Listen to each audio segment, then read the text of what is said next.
just apologized to Africans. News is that France has just apologized to Africans.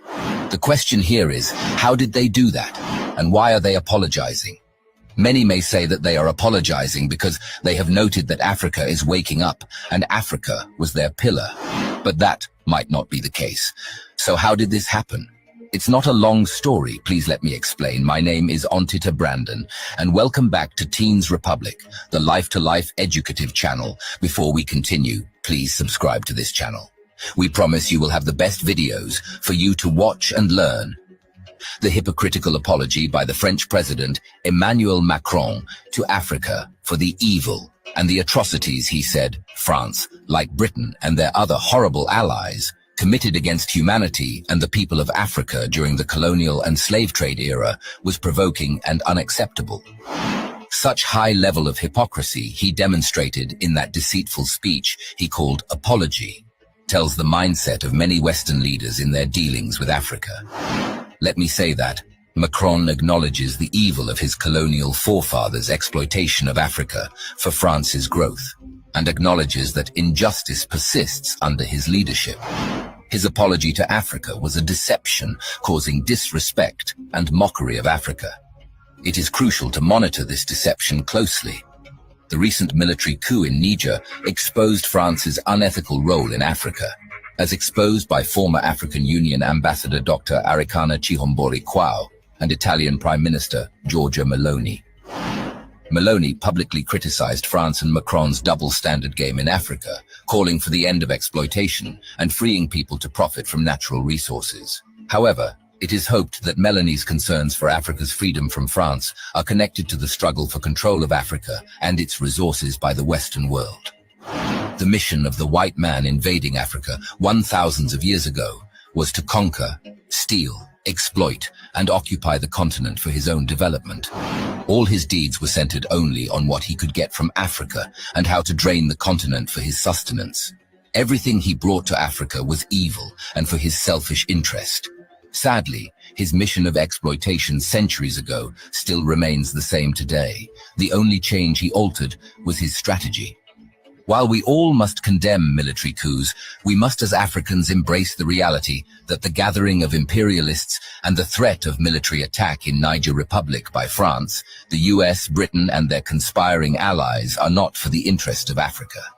These countries have a history of what Macron called evil that is still going on in Africa, and wherever they gather on issues concerning Africa, like it is currently in Niger Republic, is equaled to the Berlin Conference of 1884, where they came together and cruelly balkanized African territories for their interests. The leaders of these countries have no record of being fair to Africa or showing respect to African leaders, though African leaders have not respected themselves enough. They have never risked their soldiers before for the cause of Africa, and there is no evidence that they will gamble that now, or waste their resources to fight a war just for the benefit of Africa. No matter how such deception was cooked and presented, believe such illusion to your peril. The Niger Republic should be allowed to resolve its problems independently, similar to Russia and Ukraine. While military intervention is not a viable option for governance in Africa, Niger remains a sovereign state and requires no external intervention. The US, France, and Germany should evacuate their military forces in Niger, as per the junta's orders, until normalcy and democratic rule are restored through peaceful negotiations with African leaders. ECOWAS should resist military action and avoid deceit to protect the region's security and peace. Dialogue and diplomacy are the only options for negotiating the military junta in Niger. The people of Niger are celebrating a military coup as a sign of leadership failure in a republic that is the 6th highest producer of uranium, but ranks 7th poorest. France has caused significant havoc in Africa, leading to people embracing the coup and seeing it as an alternative to democratic rule. However, they are tired of France's exploitation and rape of their economy, leaving them in poverty without resistance to their policies. Intruders threatening military attack are scared of losing control of Africa and want to guard their evil interests. They hide under a coded name and phrase, like they are trying to do in Niger Republic, under restoration of peace and protection of democracy in Africa. They target the uranium in Niger Republic, as well as their military bases and oil pipelines from Nigeria through Niger Republic, Uganda through Tanzania, and other African countries. It's a long story with hidden facts. Please subscribe for part 2.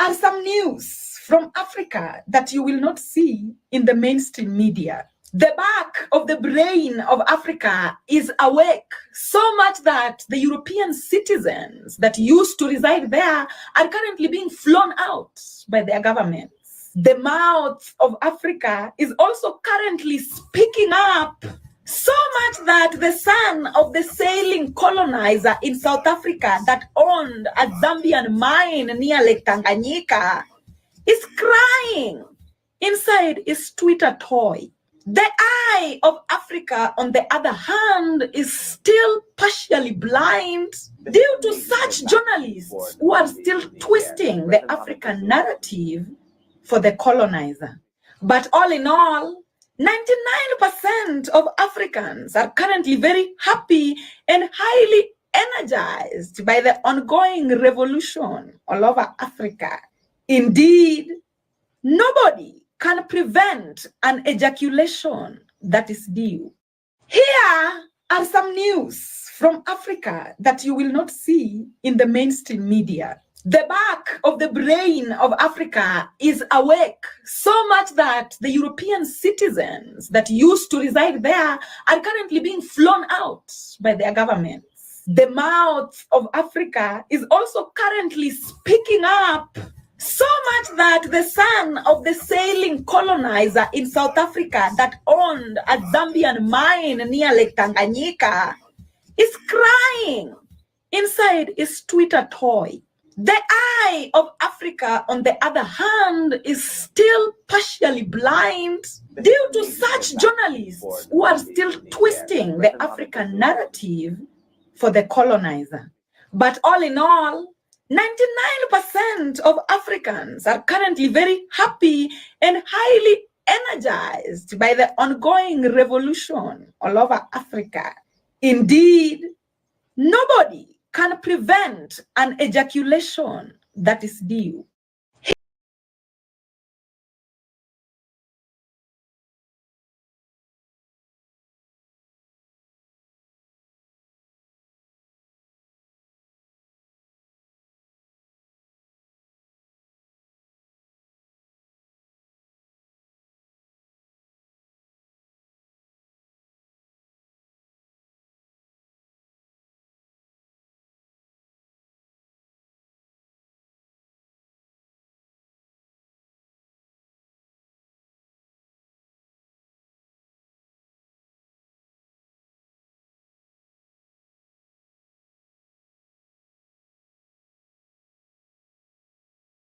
Is like saying Captain Cook when he planted the British flag.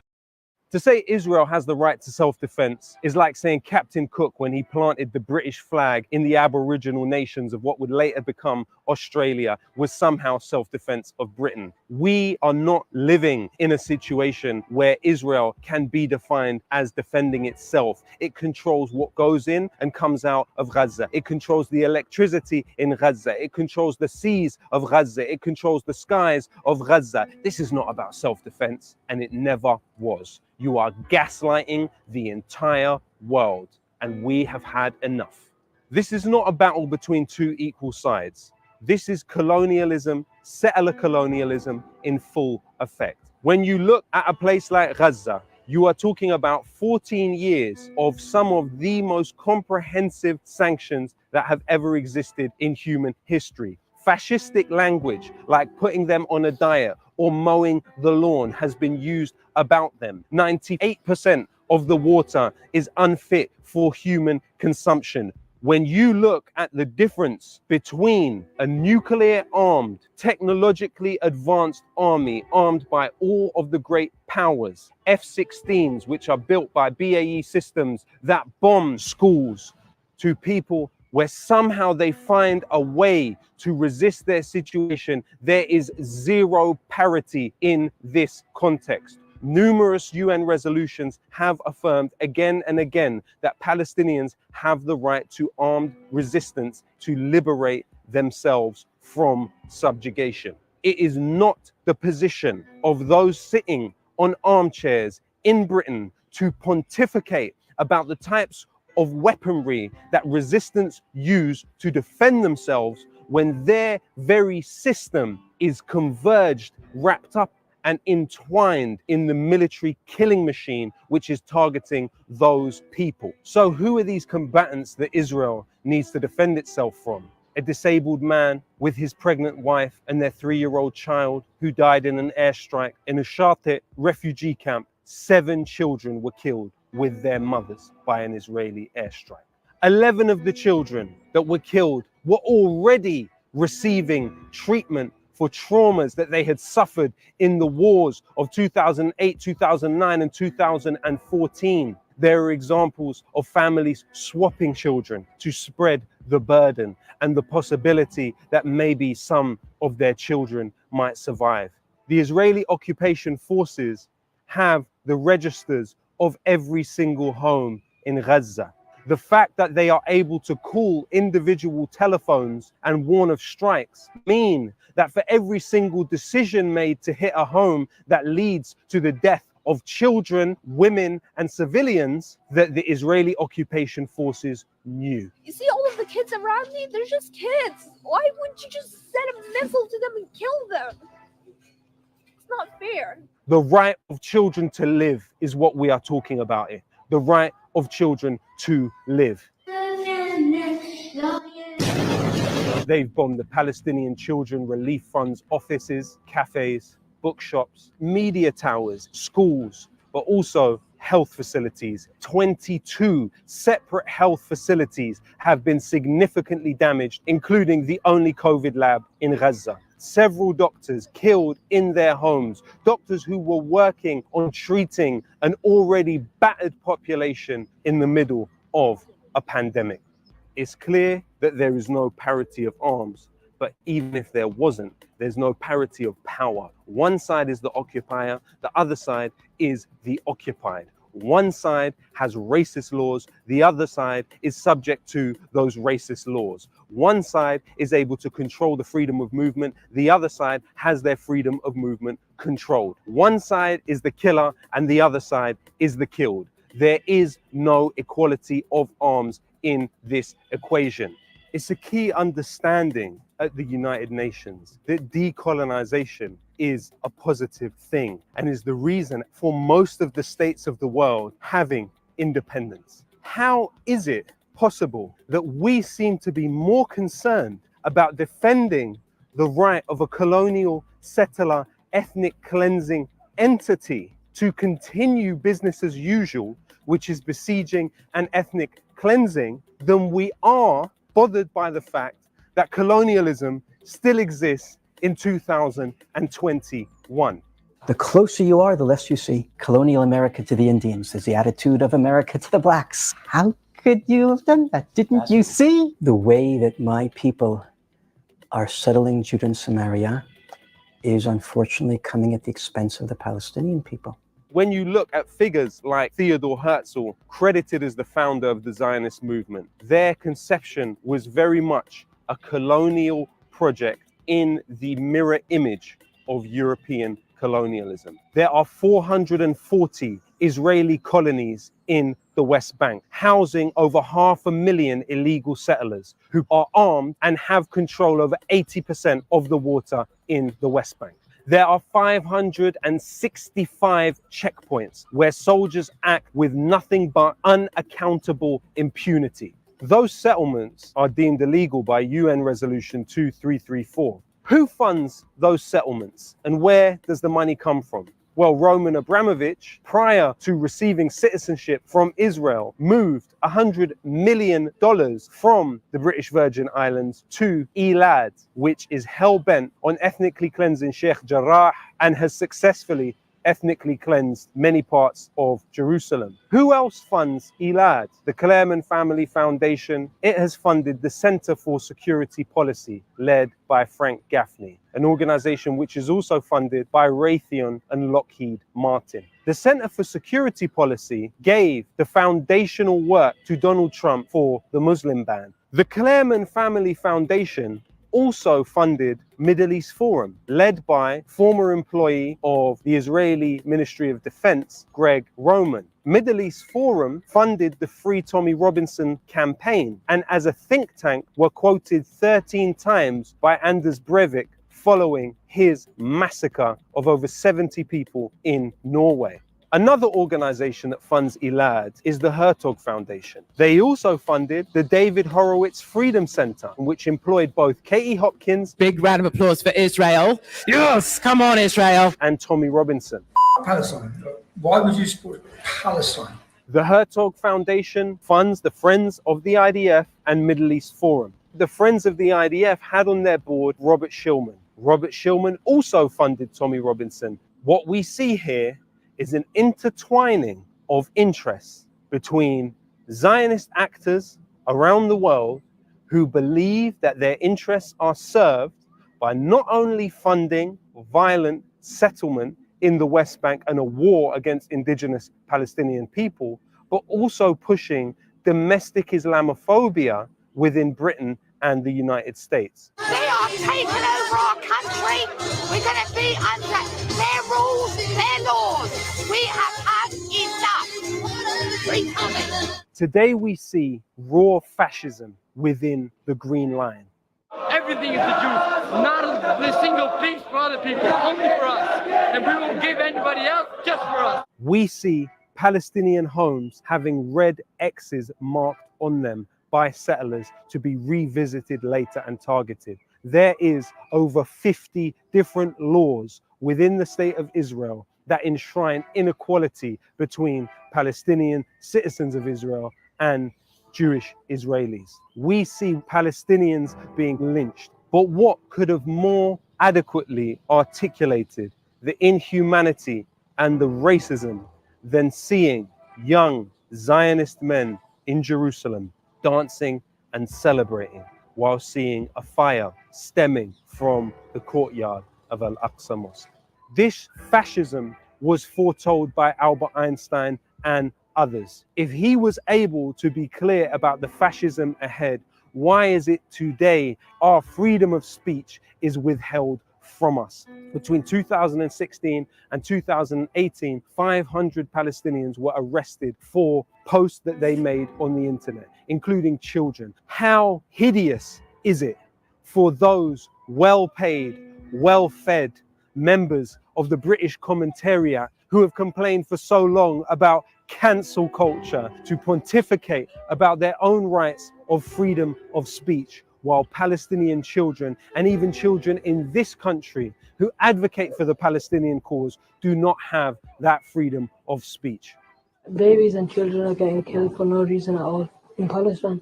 You've got your racist views, take them somewhere else because they're not welcome here. You have a sophisticated campaign to depict the victim as the aggressor and the aggressor as the victim. The Zionist project has necessitated a level of censorship, not only in Britain, but in Palestine and in other places around the world. Over 250 Jewish employees of Google have come out and called for anti-Zionist speech to be protected. This is where the change will come from. Not the managerial classes, not the billionaire classes. The change will come from the workers. It will come from the dock workers in Naples who have refused to put those weapons onto ships. It will come from fire brigade workers refusing to take down Palestinian activists, shutting down Elbit Systems systems, it will come from us heeding the call of Palestinian civil society, a unified Palestine that says we will go on strike, we will be ungovernable, so we must too be ungovernable. And what about the unions? We have numerous unions in this country who passed a motion of BDS in 2010. Why is that policy not being implemented today? The musicians union in this country claims to be the first ever organized trade grouping which banned its members from going and performing in South Africa. Where is that spirit? Not only the BAE systems with workers who are members of unions in this country make the components for the F-16, for the F-35, BAE systems also are complicit and part of the building of the naval drones which buttress the siege in Gaza. No more complicity, no more cooperation, and no more collaboration with apartheid and settler colonialism in Palestine. Tell your MP if he received money from Trevor Chin, if she received money from the Conservative Friends of Israel, if she's like Priti Patel and went on secret meetings without the knowledge of the British government, 13 secret meetings with Israeli government figures. She may have been organizing for public British money, your taxes, to be directed towards more settler colonialism. Tell them no. Hold them accountable. The buck stops here. This is where it ends. Me and my brothers are scared for each other, so we always try to be together, because if we die together, that will be the best thing, because we can still see each other when we go to heaven. People say to the Palestinians, where's your Nelson Mandela? Where's your Gandhi? Nelson Mandela made clear, it is no use for Israel to talk of peace if they still hold on Arab territories which they conquered during the Six-Day War in 1967. And Gandhi opposed Zionism. There is a myriad of people across the last 50 to 60 years who have spoken out bravely against racist discrimination and structural racism, who were absolutely clear. The Palestinians are on the right side of history. We exist at a time over the last 5 years where the elite narrative has been permanently discredited. Whether it is through the Black Lives Matter mobilizations, the Extinction Rebellion mobilizations, we are seeing a clear gap between those that decide policy and decide news and the representation of that policy, and those that are affected by that policy. We must link together all of these things, as Black Lives Matter bravely did, standing with the Palestinians. It is that type of solidarity which we must build across the world. Even after the ceasefire, don't look away. There is a unified national uprising happening, and it is our job to make that uprising international. Think about the poetic justice. Roman Abramovich, the owner of Chelsea, funding Zionist settlers. Chelsea defeated in the FA Cup final. Leicester City players celebrate on the pitch holding the Palestinian flag. Manchester United players walking down the pitch holding the Palestinian flag. People are naturally empathetic, and when they see the spectacular forms of violence that have been displayed over the last few days, it is expected that they would respond the ways they have. Well, let's remember that the continuous Nakba is full of slow and less spectacular violence. Do not look away now. Continue to organize, to educate, to learn, and to demand.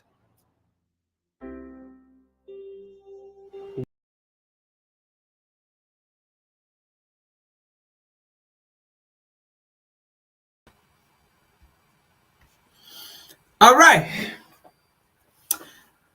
I welcome you all to the Revolutionary Repatriation Educational Lecture Series aspect of WCC every Sunday at 1 p.m. I am your host, Frank Mauba. Welcome you all. As you come on, please share the live and subscribe also to those of you that will be watching the recording, or to wheresoever you may be and see this recording on your Facebook, on your YouTube, maybe that may pop up on your phone. Just click the subscribe button so that anytime we go live, you will be able to catch us live, because this channel is a channel that you don't want to miss. It is a revolutionary repatriation educational lecture series. So it is there to educate Africans who want to know the happenings and who want to know what is going on and who want to unite with the freedom of Africans and Black people all around the world. People that have similar story just like us. Welcome, Nkrumah. Thank you so much. Welcome all of you that are watching. So, from the last video, right, that we just watched behind the scene. If you watch that video, it is similar to the African situation, to what goes on in Black nation. Why it is similar? It is similar because the same people that are funding Israel to fight how they call it, Palestinian, right, are the same people who we speak against in terms of the African situation, are the same people who are, that exploit African. I mean, look at this, for instance, right? Look at what is going on. The same people, right, give army ammunition, support, finances to Israel, right, to go bomb other people's nation, right? And then the same people will come and say, and for their interest, and the same people will come and say, oh, African, we love you. We are coming to fight for you. Well, here it is, right? The question is, why are they supporting Israel over the Palestinian, right? Why are they doing it? Because of interest.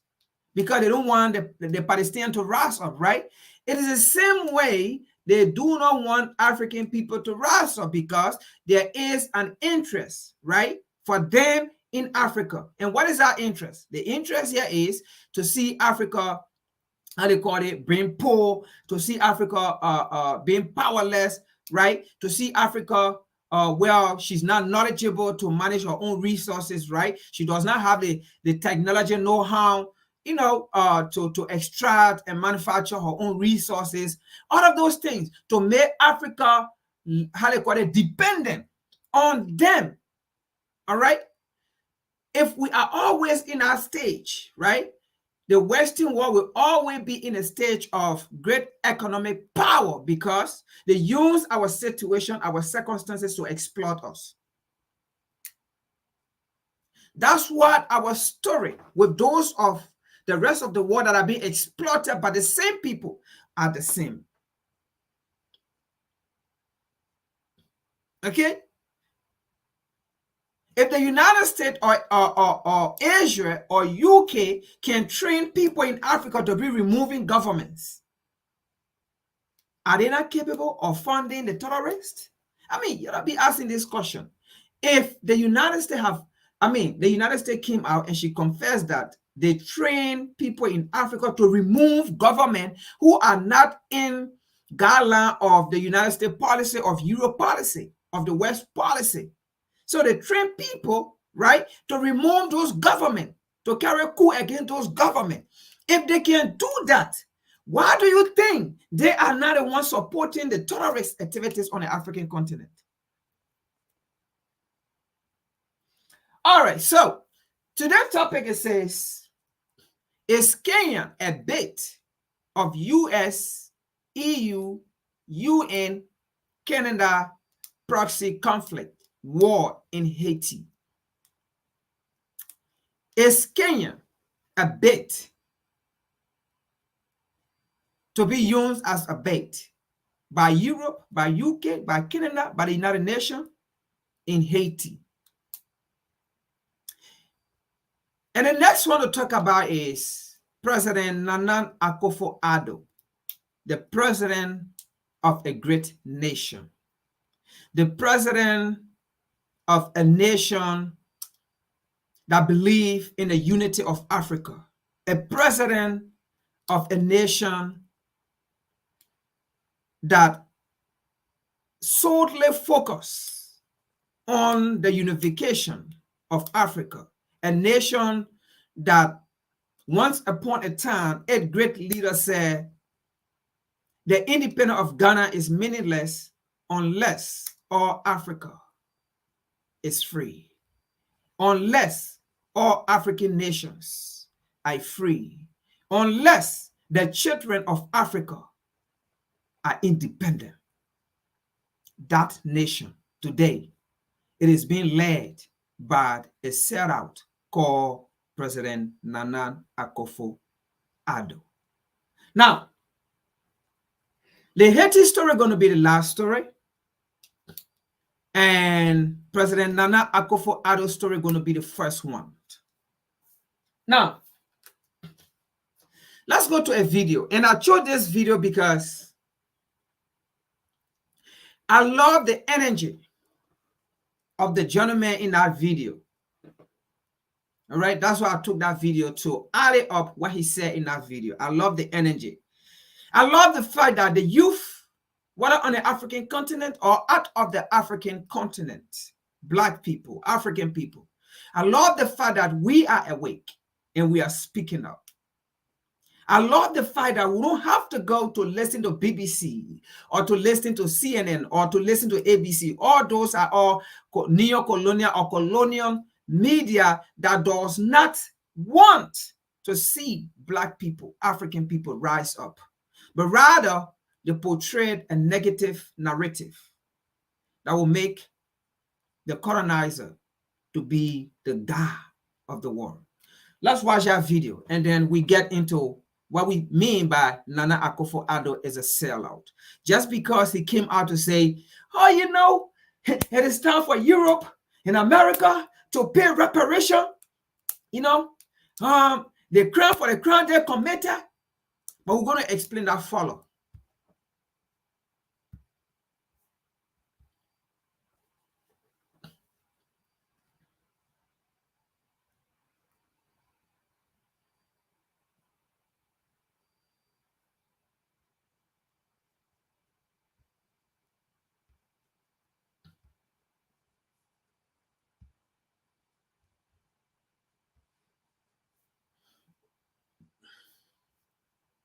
So,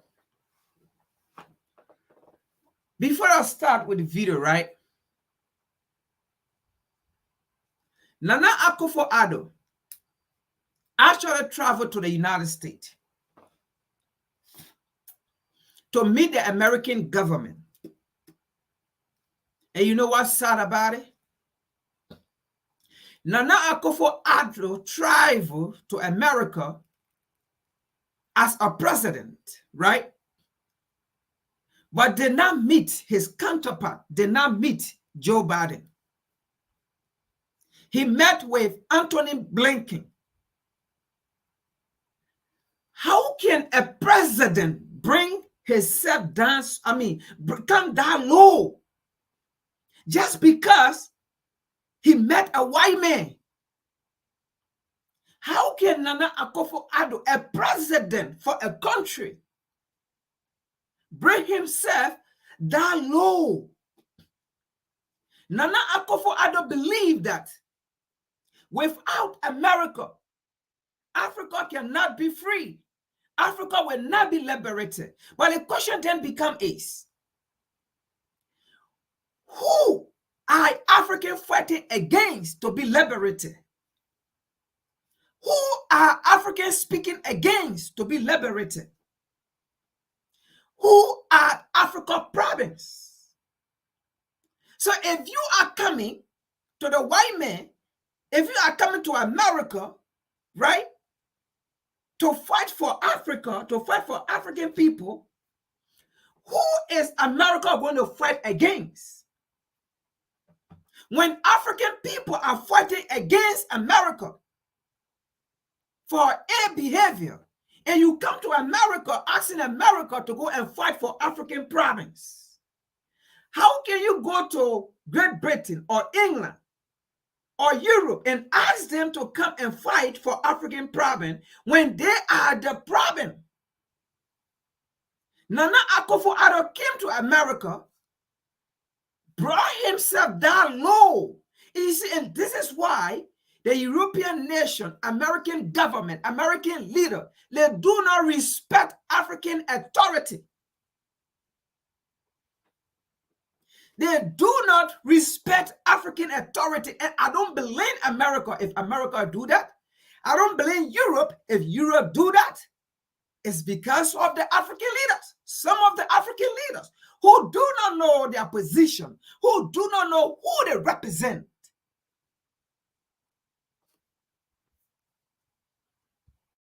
Look at this nonsense from Nana Akufo-Addo.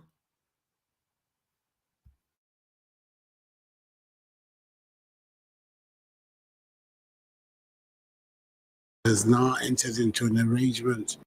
Today, Russian mercenaries are on our northern border. Burkina Faso has now entered into an arrangement to go along with Mali in employing the Wagner forces there. I believe a mine in southern Burkina has been. Sorry, folks, I'm going to allow the video to play. But do you see there's nonsense from Nana Akufo-Addo? He's coming to America. Oh my God. Look, man. First of all, the question here is, who is Burkina Faso fighting against? Who is Mali fighting against? Who is Niger fighting against? These same people are the people these nations in Africa are fighting against for their freedom. And Nana Akufo-Addo came to them, sitting with them. He came to his father. He came to his father. Nana Akufo-Addo as a slave. Nana Akufo-Addo as a slave came to his slave master, asking his slave master, you know, Niger is now on the way of collaborating with Burkina Faso. Niger is now on a way collaborating with how they call it, with Guinea. So we are asking you, America, to come in. I thought we are fighting for Africa unity here. So if Niger, Mali, Guinea, Chad, if they are coming together, is that not a sign of unity? But rather, Nana Akufo-Addo came to America to tell America to stop those nations from uniting. Because if those nations unite, that means ECOWAS as a puppet organization to U.S. and America, or let's say U.S. and Europe interests, those nations will defeat ECOWAS. ECOWAS will not make it. Because at the same time, Nigeria also said not Nigeria, Algeria also pledged her support to those nations if ECOWAS dare try. So Nana Akufo-Addo traveled to represent ECOWAS to America and brought himself down low and sat down with Anthony Blinken and asking the United States, or asking Anthony Blinken to go in with more sanctions against Niger, Mali, Guinea, Algeria. So he's sitting there telling his colonial master, do not allow this nation to collaborate. Do you see what we say here? Do you see the dream of Kwame Nkrumah? How some of these leaders are messing it up? Especially Nana Akufo-Addo, knowing the great history of Ghana, knowing the great history of Mama Ghana, and you represent that nation, and you become a sellout to that nation and to Africa at large. You came to America to sell other nations in Africa. You came to America to betray your own continent, to betray your own brother, your own sister nation, your own beloved nation. You came to America to betray them.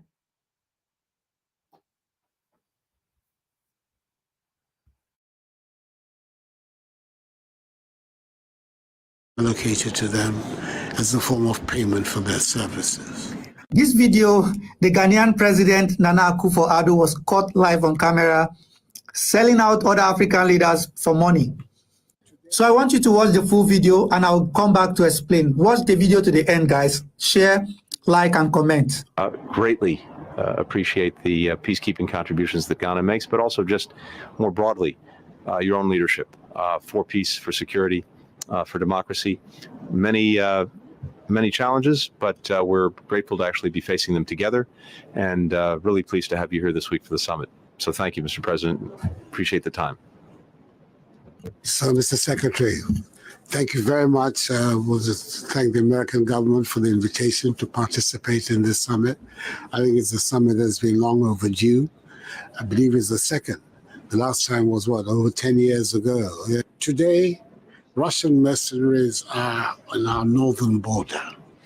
Burkina Faso has now entered into an arrangement to go along with Mali in employing the Wagner forces there. I believe a mine in southern Burkina has been allocated to them as a form of payment for their services. Prime Minister of Burkina Faso in the last 10 days has been in Moscow. And to have them operating on our northern border is particularly distressing for us in Ghana. Apart from not accepting the idea of great powers once again making Africa their theater of operation, we have a particular position that you know about over the Ukraine war, where we have been very, very vocal and upfront about condemning the invasion of Russia by Russia. And therefore, then now to have this group at our borders is a matter of some considerable disquiet and concern for us. We really like to have a privileged opportunity to talk about its implications and what we believe ought to be the case. This is what took place with the discussion in the Congress yesterday, which I found very fruitful. And I would like the themes of that discussion should be the themes that we should continue to address. To what extent we can have you as a partner in confronting these threats.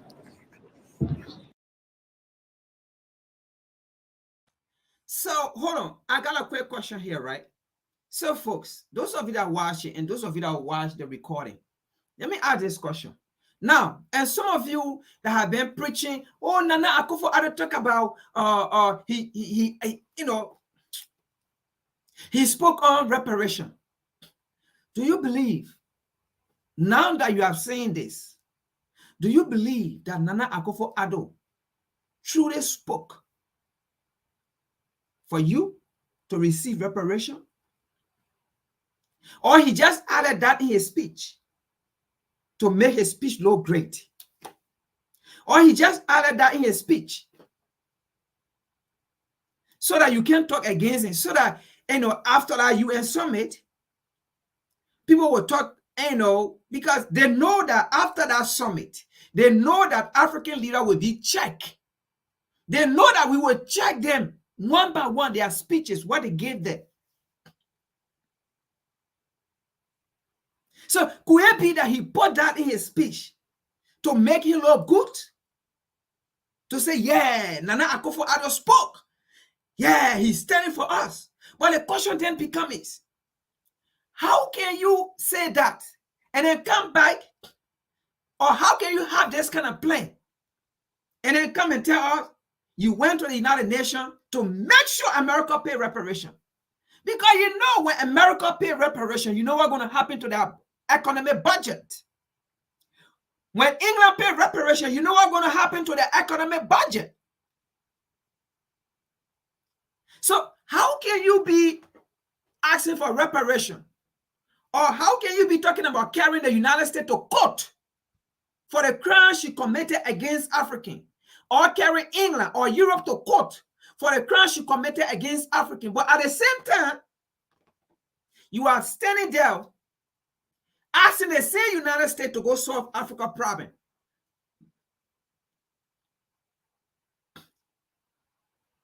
The situation we face in Africa was as the result of America influence, as a result of Europe influence.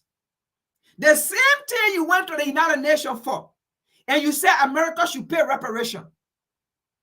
That's the same thing you are asking them to go to do. The same crime they committed on the African continent and against African people out of the African continent is the same crime you are asking them to go and perform.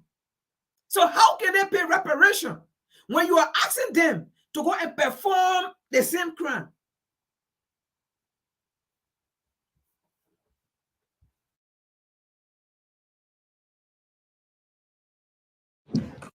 What the hell is going on in Africa? Like, seriously, you have leaders in Africa that are only serving their own interest. And this is a president of Ghana, and his neighbors are Burkina Faso. He has boundary with Cote d'Ivoire. And this guy is sitting on the sideline of the African-US summit, which he called for, and he's sitting across the table. In fact, if you look at the introduction, he said, Mr. Secretary. And the Secretary of State, Anthony Blinken, said, Mr. President. So you look at the kind of relationship we have with these people. And whenever our African leaders go out, they don't have the gravitas. You don't see any real quality in them in terms of charisma. Somebody is sitting down across the table and reporting to his slave masters and begging them that his brothers are actually, bringing Wagner forces for their own security and safety. And he said nothing about the French problems in the Sahel. This Ghanaian president said nothing about the French activity in the Sahel. He said nothing about the American military base in Agadez and the American military base, by the way, in Ghana, that are bringing in these weapons and bringing in these drugs and have proliferated the region with small arms and light ammunitions. And then he sits down on the table, acting like he's talking to Jesus Christ, reporting. Oh my God, this is just childish. This kind of playground stuff that you do in primary school, and you snitch on your other friend because you want the teacher to like you. This Ghanaian president lacked any form of charisma or gravitas. He's sitting down there like a kid and reporting to his colonial masters on what he wants them to help him do. And yet we talk about African unity. Yet AU is dead. ECOWAS is no longer working. These organizations are tools used by the West to keep Africans divided. This is shocking. Like, these guys are trying to solve the problems on their own territory, and you are right there from a very wealthy family where most Ghanaians cannot afford a 3-square meal.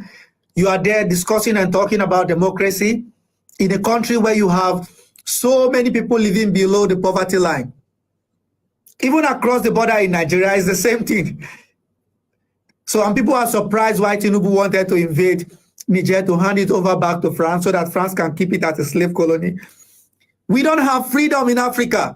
There is no freedom. And these leaders must go.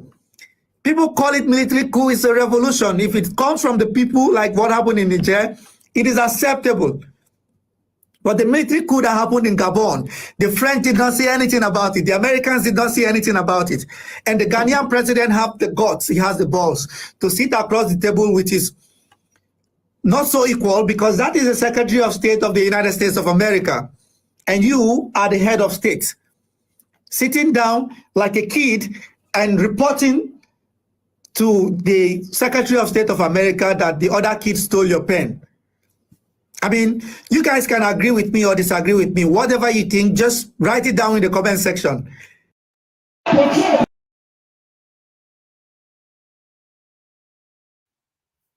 Okay.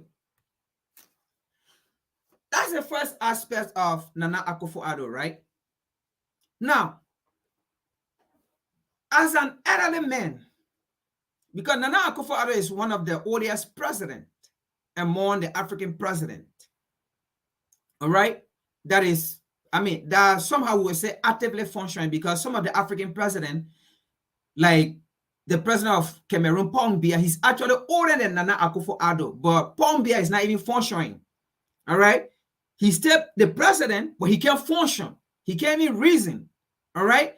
Even if Paul Biya is sitting here, he don't even recognize where he's sitting. We saw that during the so-called U.S. African, Africa Leadership Summit.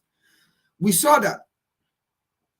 Where he didn't know what to say, he had his paper in his hands to speak, but he's looking for the paper.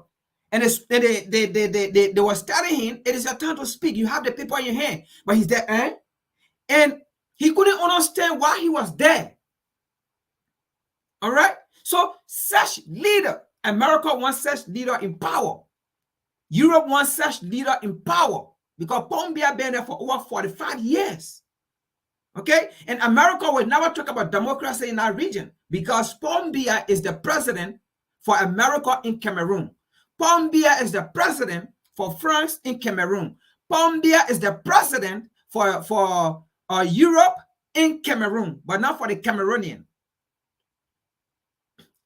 Okay? So Nana Akufo-Addo, as one of the elderly men among the African leaders, instead of him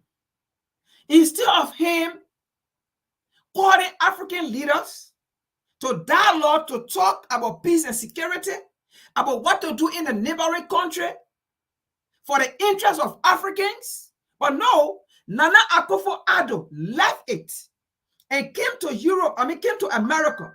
The same people, the same America that said they do not listen to the Nigerian. The same America that said she does not have interest to listen to what Niger wants. The same America that said they do not have interest for Niger to be free or liberated. They may not have said it the way I'm saying it, but their action, they fight that. They say they should reinstill Bazou. Knowingly, the people of Niger said massively they do not want Bazou.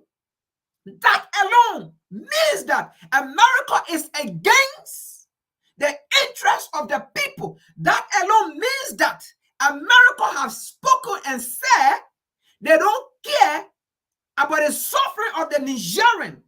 America has spoken. That alone means that America is saying that they don't care whether Europe exploit Africa, whether America exploit Niger, whether France exploit Niger, whether England exploit Niger for their uranium or their gas. They don't care what the people feel. They don't care if the people die and rot in poverty. All they care is their interest. That's what America means.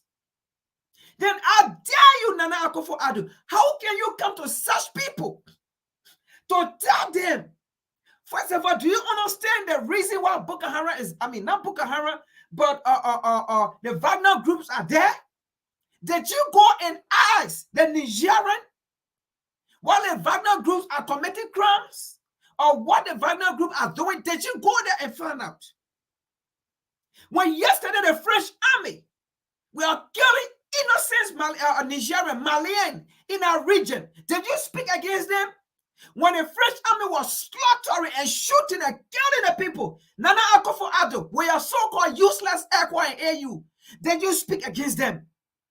Did you come to the so-called United States? Did you meet the so-called Blinken to tell them how France is killing innocent people in our region?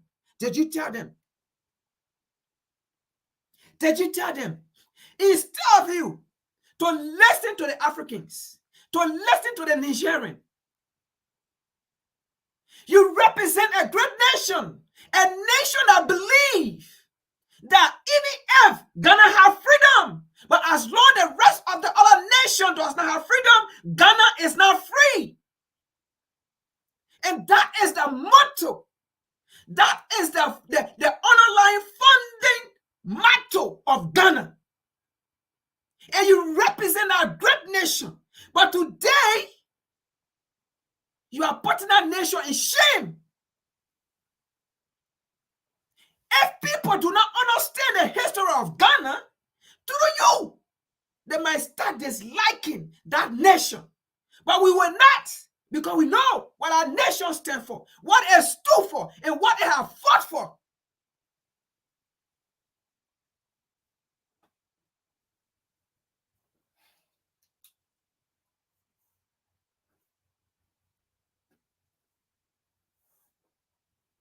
This is why we will not respect ECOWAS and we will not respect AU. These are the reasons. These are some of the reasons.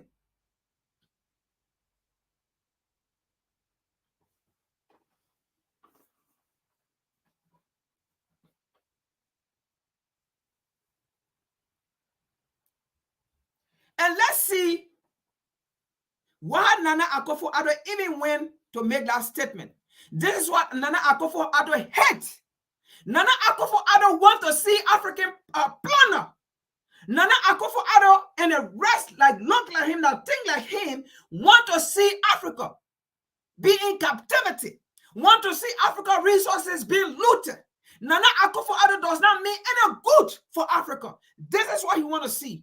How can you go against a leader of such that have that kind of mindset about Africa, to free Africa, to liberate Africa, for Africa to have say in what it have, for Africa not to be exploited? How can you go against such a man? Let's see what Nana Akufo-Addo hates.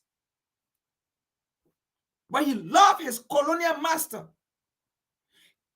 Like Tinubu loved his colonial master. But they hate to see Africa and African youth, African children striving for better Africa. They don't want to see that. They don't want to see the lack of Nana Akufo-Addo and Tinubu and the rest. They don't want to see better Africa. They don't want to see better African youth. But they want to see better America, better Europe. You are representing a nation, Nana Akufo-Addo. You are representing a nation that fought tirelessly for Africa to be free. You are representing a nation, a noble nation when it comes to freedom.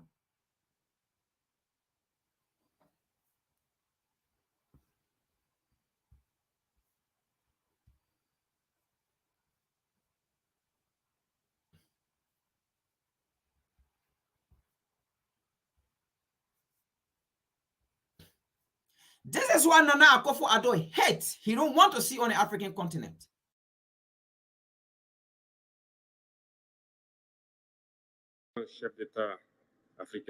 Africa is the only continent in the world where the people sing and dance and applaud those who impoverish them, who starve them, and who torture them. The misfortune of Africa is to have met France, end of quote. It's true that the West was violent with Africa, raped it, and stole from Africa.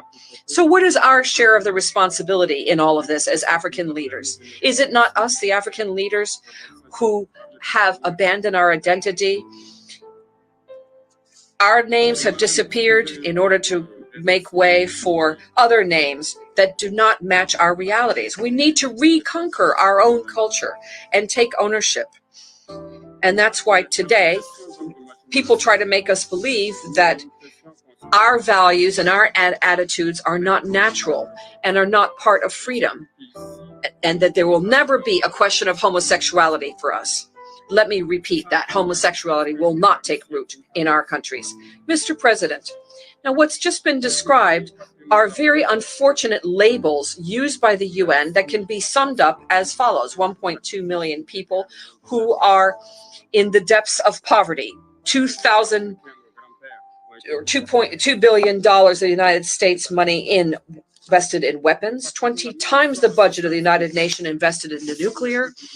And all of these should be compared to issues of development. Africa gets from the IMF and the World Bank $34 billion vis-a-vis $160 billion invested in the West. The paralysis of the Security Council, the paralysis of the World Trade Organization, increasing tensions due to geostrategic repositioning. The World Health Organization, which is increasingly dominated by Western pharmaceutical companies and trade interests. We see this, for example, with the priority attached in terms of trade to vaccines against COVID-19. The United Nations is more and more in the shadows of its own attempts of being taken hostage by a conglomerate of international powers. Now, by consequent of all this, the African people, generally speaking, and in the Sahel specifically, will fight tooth and nail so that ECOWAS and the African Union and even the United Nations become service institutions truly in the service of the peoples of the world, for the profound emancipation of these peoples and true social progress. Because the lack of these organizations, their inefficiency, their lack of sincerity, their client-based decisions in variable geometry, their crimes, the promotion of bad governance, looting, social disorganization, and corruption all lead unfailingly to coups d'etats, which are then just consequences of all the aforementioned. So let's look at the root causes, which will disappear. If we continue with this, putting our heads in the sand like the ostrich, with this hypocritical form of diplomacy, with state-sponsored crimes and organized crime, state-sponsored lies, constitutional lies, and the making heads of state for Africa, even the United Nations will not be spared this coup d'etat.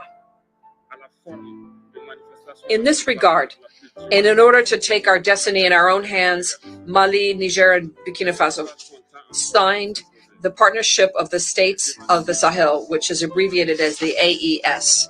The AES is an architecture that was set up to secure our countries by a treaty with revised authority for development, including the region of Lipto-Gourma, taking into account the security situation and the lack of a partnership. What's at stake here is our own resources and working together in order to eradicate discontinuity in operational maneuvering. Mr. President, I say here with force and firmly, in an intelligible and highly spoken voice, the following. First, we African peoples are profoundly democratic. By way of proof, our attachment to human dignity goes beyond democracy. It transcends it. What we refuse is the lesser democracy, this trap of democracy, which has been extended. Electoral-based democracy, which turned out to be a way of controlling our states through playing musical chairs with the leaders, who are often imposters and corrupt, who steal and rape. Second, we Africans are today recognized in our dignity as people, in the sense of one person is equal to one person. The answer is no. Above and beyond circumstances that have been set forth to put us to sleep, but rather to serve us. SAD is the African and Black continent, which is scientifically recognized as the very cradle of humanity and civilization that has been placed under control and domination. Independent factions who have engaged in fratricidal wars and election-based democracy with biased aides, wars for terrorism, which are maliciously fabricated and maintained, injected against us, especially in Mali, Burkina Faso, and Niger. Dominating us, that's what it's all about. Stepping on our necks, as was the case of the unfortunate George Floyd in the United States. Is that democracy? These are partisans of a special kind of liberty that is intellectually justified to justify barbarism against our peoples, fighting supposedly for dignity and sovereignty. And that's why we have decided to say no. No to all these so-called friends who want our so-called good or who threaten us with war, to impose their friendship. That's why we don't want the democracy sold to us by wolves in sheep's clothing.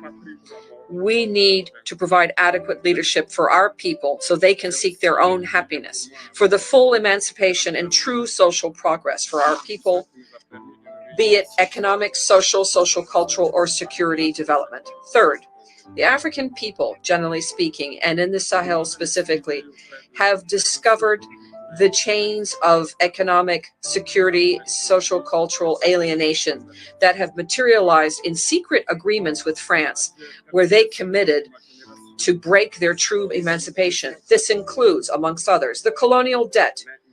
We will not turn a blind eye to this and pay it while allowing our people to die of hunger or thirst or disease. Second, the issue of the currency, the franc CFA.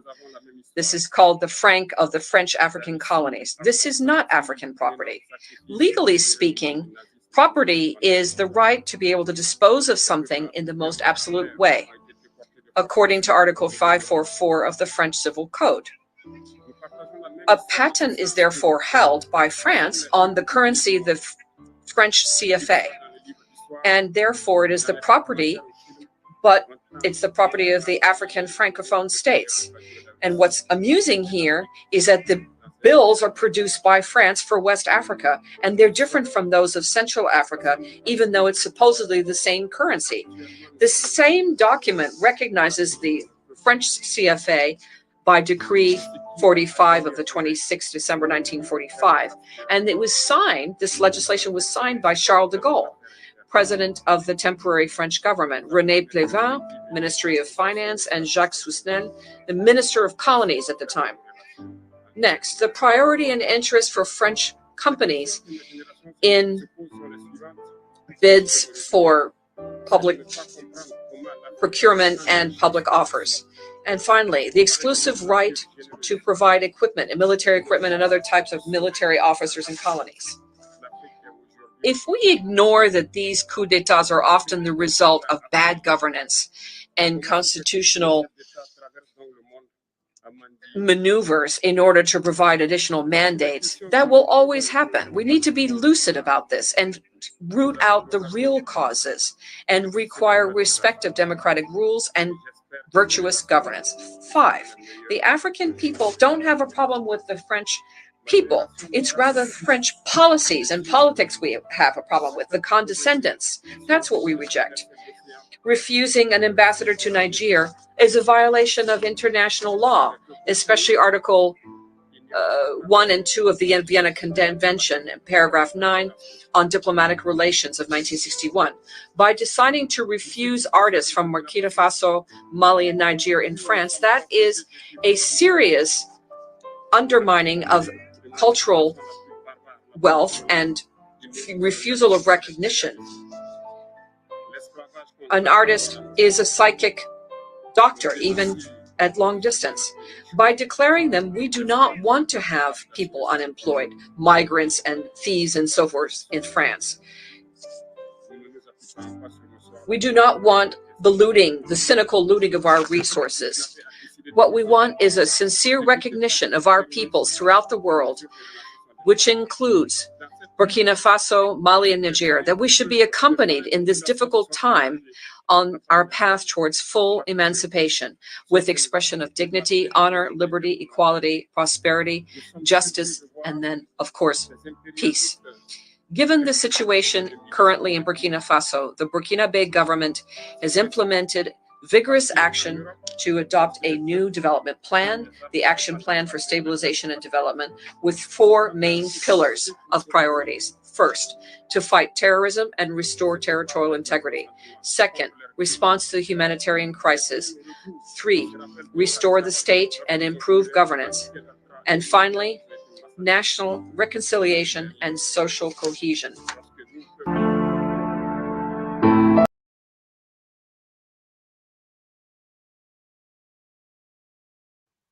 All right. So that was Abraham Traore, right? The Burkinabe's president. This is what Nana Akufo-Addo is against. All right. And by the way, let me say this. When Nana Akufo-Addo came to the US and met, instead of him meeting his counterpart as a head of state, instead of him meeting the head of state, he went and he sat down low and met the secretary, Anthony Blinken, instead. After he told Blinken, right, his father, he told Blinken, because Nana Akufo-Addo's father is Anthony Blinken, all right? His slave father, Nana Akufo-Addo's slave father is Anthony Blinken, all right? So after he met his slave father with his complaint, what did they do? Folks, as we speak, leaders like Nana Akufo-Addo are the people selling Africa to the enemies. I repeat, African leader like Nana Akufo-Addo are the people selling Africa to the enemy. What do I mean? After Nana Akufo-Addo met his slave father, Anthony Blinken, what happened? In no time, they communicated with Great Britain. What did Great Britain do? Within a same period of time, England warship landed in Nigeria because England control Nigeria. And that's why they make sure, Tinubu got in power. In no time, England warship landed in Nigeria after Nana Akufo-Addo met his slave father, Anthony Blinken. The England warship landed in Nigeria. In no time, what happened again within our time?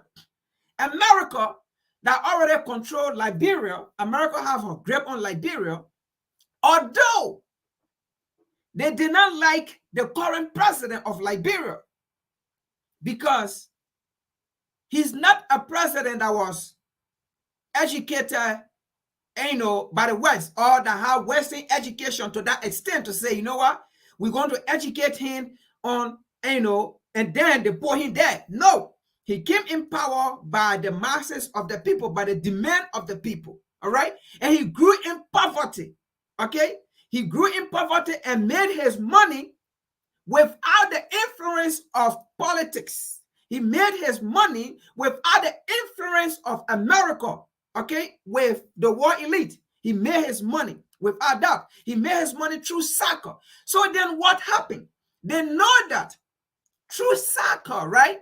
This president made a lot of connection when he was playing. Now, becoming president, he went to those same people that he made his connection with during his time of soccer, okay, on the field. What he did, he went around to those people, lobbied to them to help his government. And when he got in power, right, America did not invite him because America could not convince him.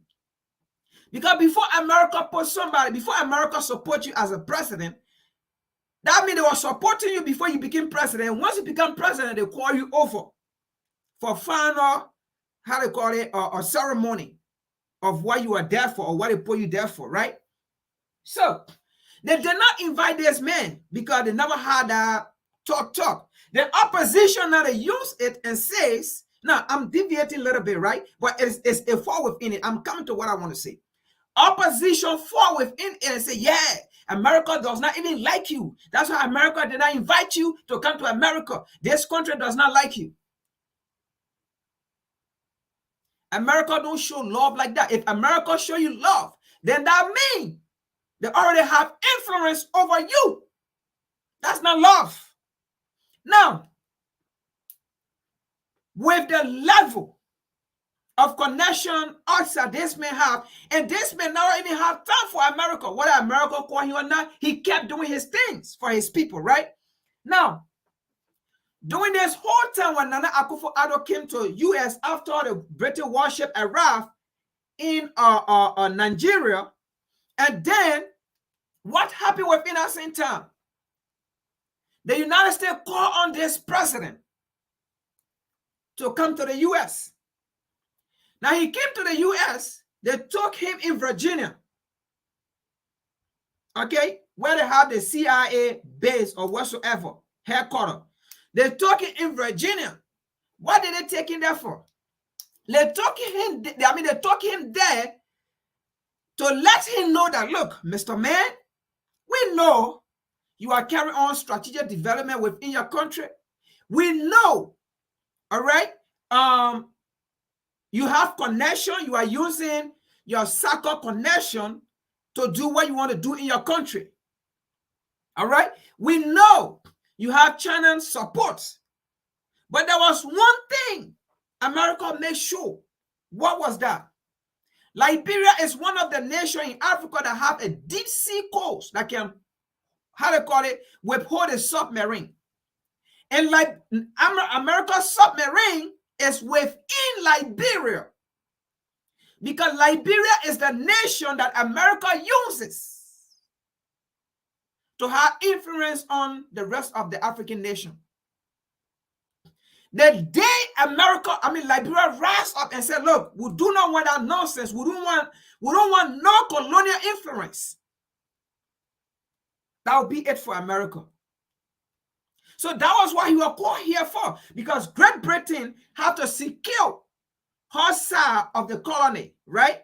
By bringing her warship. So now America too have to secure her side of her colony by making sure to protect the sea coast, because that is where America's submarine is. So they told him, with your collaboration with China, we do not want to see the Chinese warship or military ship or submarine on the coast of Liberia. That would be the least or the least thing you should ever do. You can connect because you already make connection, you already have deal with them, but the sea coast, do not. And what was the last thing? Do not support Russia. Do not make any connection with Russia after Nana Akufo-Addo came. Now, it did not end there. What happened? The French military, American military, they moved after they drove them from Mali and they start talking about driving them from Niger. Where did they go? The French military, America put more military in Africa. French put more military in Africa. They put more military in Benin, more military in Ghana. So as we speak right now, after Nana Akufo-Addo came and met his father, Tony Blinken, all right, his father, Anthony Blinken, his slave father, they implemented what he came for. They implemented what he came for. Okay, so currently as we speak, England control Nigeria. She have a warship. Liberia, America have a submarine. So what you're looking at here is West Africa is known of sea coast. So it could either be Africa may be the next Ukraine based on some of our leaders. So West Africa is known of sea coast. Okay, so the imperialists control the entire West African region there. They control the entire West African region already. The sea coast. During the time of how they call it slavery, the sea coast were used mainly as a route to travel easily. So they already have that entire sea coast as we sit here and talk about, so they know ECOWAS, right? US know that ECOWAS cannot sustain herself within Africa. The masses of Africa will not do it. AU cannot make it. The masses of Africa will not listen. They already see it. They already know it. So this puppet leader already went to their master and told their father that the African masses will not respect ECOWAS. They will not respect AU. So all you need to do now is to come and occupy us. That's what went on. He met his slave father, and his slave fathers went in to implement what he went for.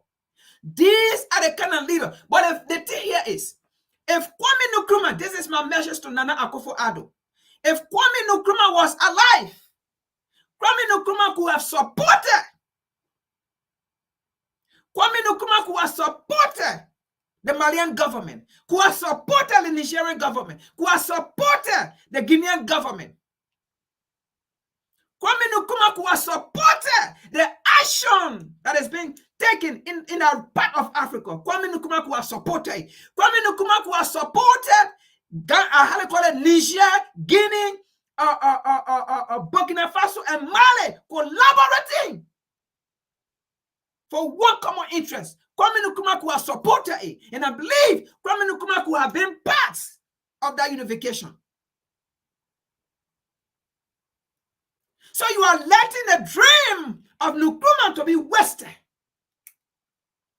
You are a president of a noble nation, a nation that believes in freedom for Africans, the mother of freedom.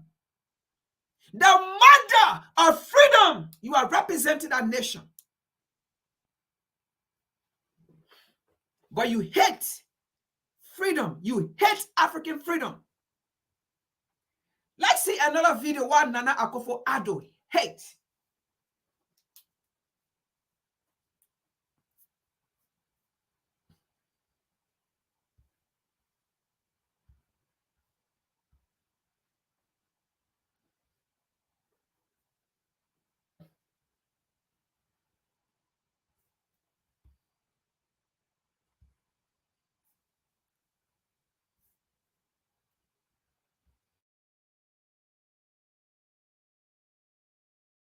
Called me to come. I believe you called me to come. I believe you called me as a friend. And friends tell the truth. They don't do diplomacy. They are very direct. So our continent is a continent that Europe today, with the present mindset, would miss out on. And I say it with every boldness. Europe did not see China coming 40 years ago. They didn't see it coming. You also are not seeing that there are 3 game changers that would make Africa become. These 3 game changers are Africa's young people, Africa's women, and technology. The bureaucrats with the old and dated mindset of Africa need to retire so that this younger generation that understand that it is about the cumulation of ideas and the diversity of those ideas that will take us into a prosperous future that is equitable. Number 2 is that a bold Europe would be a Europe that stops looking at Africa as a humanitarian case. It would be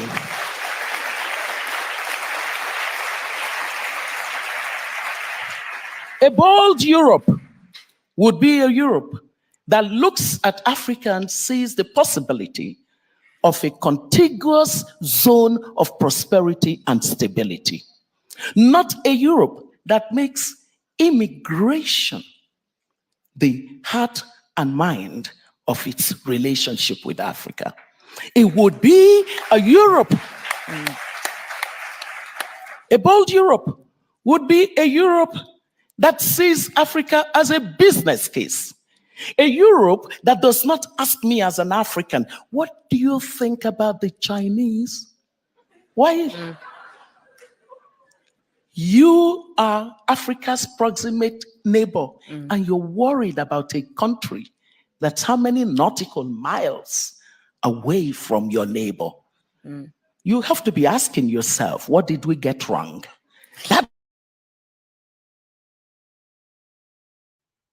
Exactly. Instead of America asking herself, where did we go wrong? But it is puppet, it is slave like Nana Akufo-Addo who is asking the question for America. Where did you go wrong? We will fight for you, don't worry. Instead of Europe or America asking a question, it is puppet that Tinubu that is asking a question for their slave father. You think your slave father don't know where they went wrong? You think your slave father do not know where they went wrong?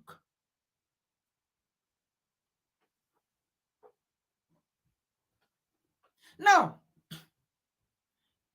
like she said in the video, these old folks all need to be retired because the progress of Africa lies on the African youth. And someone like Nana Akufo-Addo is scared. He's afraid.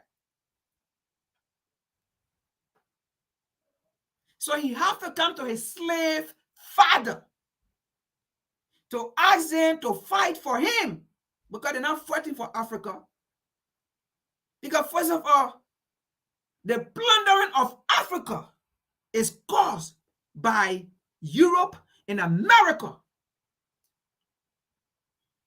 If not because of them, we wouldn't have been here discussing this.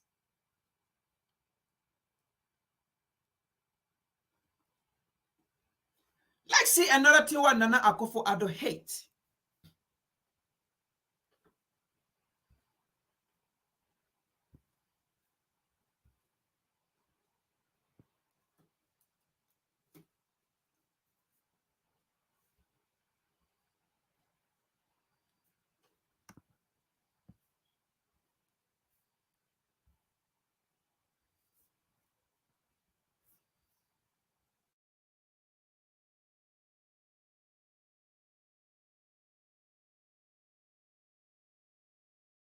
About.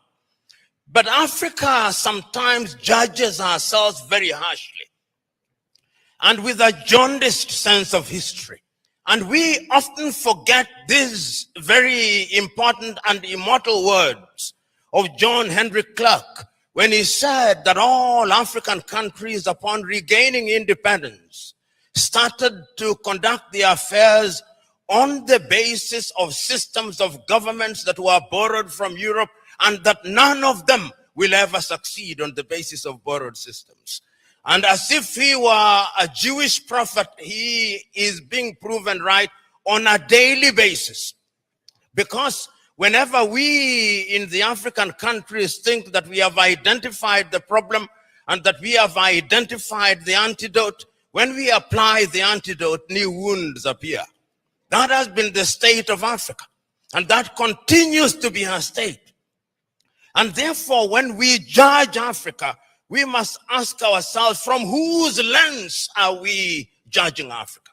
When in 1965, the Osagyefo Kwame Nkrumah wrote the book, Neocolonialism, the Last Stage of Imperialism, and the Most Dangerous, he was right, and he was overthrown for it, because the colonizer left but never left. And if you have any doubt, see what is happening in Niger, in Guinea, in Burkina Faso, in Mali. They are alive and well. And Africa remains the only continent in the world that is still referred to as Francophone, Anglophone, Lusophone, and now we are beginning to even call it Russophone and Sinophone and Indophone. The time is now to exorcise the ghost of low self-esteem. You know, Africa has many things. We have talked about our mineral resources. We've talked about our arable land. We have talked about many things, but from where I sit, the greatest African resource is the human resource. You know, Africa has been so wronged by other civilizations. We were the enablers of the first industrial revolution. When our ancestors were taken to work in the farms in Europe, we enabled that revolution. Right now, we are enabling the fourth industrial revolution and the fifth industrial revolution. That is why they have talent visas, because they are taking our talent. If it is not nurses, it is our IT gurus. If it is not our IT gurus, it is our engineers. And we are gleefully letting them away. I see our heads of state saying, we have signed a contract to take our workers to Saudi Arabia, modern day slavery. And you know, just this morning, my wife sent me a proverb from Turkey that when you elect a clown and you think that he will be a king, what he does is to convert the kingdom into a circus. And I am suggesting to us that that is part of the African problem, because it starts with political hygiene. Most of Africa is suffering because we do not have democracies. We have kakistocracies. And kakistocracies are governments by our very worst. This is what we must deal with, and this is what we must say. Who do we elect into our public offices? Because, as I've said before, when you allow hyenas to take care of goats, why should you be surprised when the goats are eaten? And Africa is only going to realize our potential in all areas when, by dint of choice, we enable and allow our best men and women to serve in different areas. I've heard it being said about Lee Kuan Yew in Singapore. I've heard it being suggested about Mahathir Mohamad in Malaysia. I've heard it being said about Japan. I've heard it being said about other countries. But there was a conscious decision on the part of those individuals and the followership. We always talk about leaders, but we never talk about the followers. The followers must also style up. Africans on average are for some reason attracted to thieves. Africans are for some reason attracted to men and women who cannot serve her. And when they are not served, then they complain. When Africans are told, choose you now whom we shall release, Jesus of Nazareth or Barabbas, they say, release Barabbas. And when Barabbas behaves like Barabbas, they say, why are you not behaving like Christ? It cannot be done. And this is what we must do. And I am submitting to us that it can be done and it should be done. I know a number of African countries, and I travel this continent sufficiently to know that there are African countries that are doing well. They are trying. There is no nation without trials and tribulation. We are fond of talking about the United States of America as an exemplar of that which is good and bad.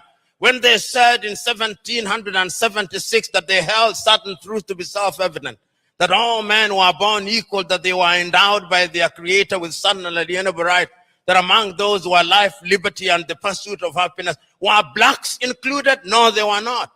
Did they not fight a civil war? Yes, they did. Are they not frustrating people until 1963? Did George Floyd, was he not killed only recently? There is not a single nation without trials and tribulation. And we must therefore remind ourselves that we have the wherewithal to catapult Africa into a different orbit. And Nyerere of Tanzania once said, we must also define what development means. And he said, development does not mean necessarily the building of skyscrapers. There is nothing wrong with that. But let the Americans go to the moon. We are going to provide water to our villages. We must define what development means. Then Africa shall realize the potential. You know, and I see it in this part of the world. When we want to look at our economy, we say, what does Moody's say? And Moody is very moody when they come to Africa. McKinsey, an American outfit, they are the ones who come here and tell us how our economy is behaving. When the American dollar as much as sneezes, the Naira goes into a coma. Why? We still believe that somebody else's currency is what must define us. 63 years after independence, we are still importing chicken as if our chicken forgot how to lay eggs.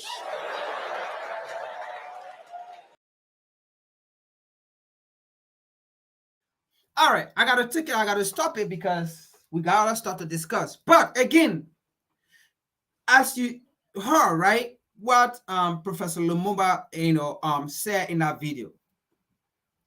What he was saying, right? It is things like that Nana Akufo-Addo against. It is things like that Tinubu is against. They do not love it. They do not like such conversation. Such conversation will make Nana Akufo-Addo or either Tinubu uncomfortable.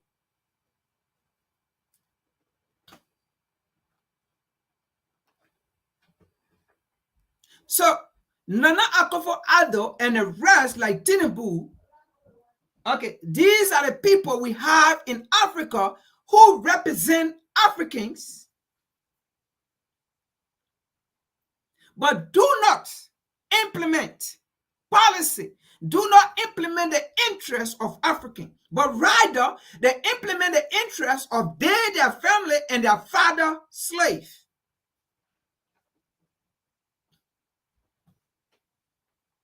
They implement their interests, their family, and their slave master on the African continent. Why should we keep such leader in power, in public offices, knowingly they will not support and protect and uphold the interests of the people they serve?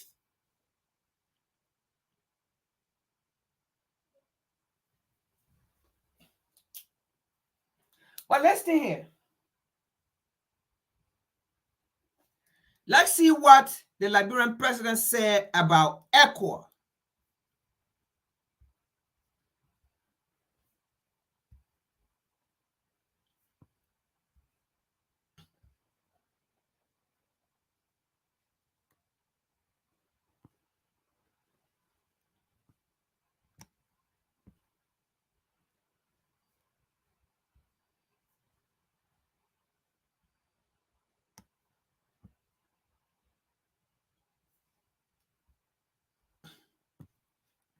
Now, I'm going to read what he said about ECOWAS. That's the president of Liberia. So, the president of Liberia says that as long as ECOWAS tolerates institutional coups that allow lifetime presidents, there will always be military coup. And we cannot condemn military coup when we do not condemn those who carry out institutional coup. ECOWAS should work for the interests of our people. George Weah, president of Liberia. ECOWAS should work for the interests of our people. And of course, let me follow deep in this, all right? He said institutional coup. He's a wise man. He's a president. Okay? There are things he want to do for his country. He want to serve his country. So he's not going to be vocal or call names. But when he said institutional coup, we know who those institutions represent or regard or are in regards to. As long as ECOWAS, and the reason why he made this statement, it was the time ECOWAS said it was going to invade Niger. And he was the one that said no. He never supported it to go invade Niger. He never supported the invasion of Niger. He said, no, I am not part. And he told ECOWAS, do not invade Niger. And that's the time he came out with this statement. He told ECOWAS, the best thing to do is to find the root cause of this coup and stop it. So Nana Akufo-Addo will not like such statement from another president of Africa. Nana Akufo-Addo will not love it. I doubt it. If Nana Akufo-Addo did not come to his slave father and told them about a comment about George Weah's statement he made about ECOWAS, I doubt it. Nana Akufo-Addo came and sold this man to his slave father. Nana Akufo-Addo is dangerous to the liberation of Africa.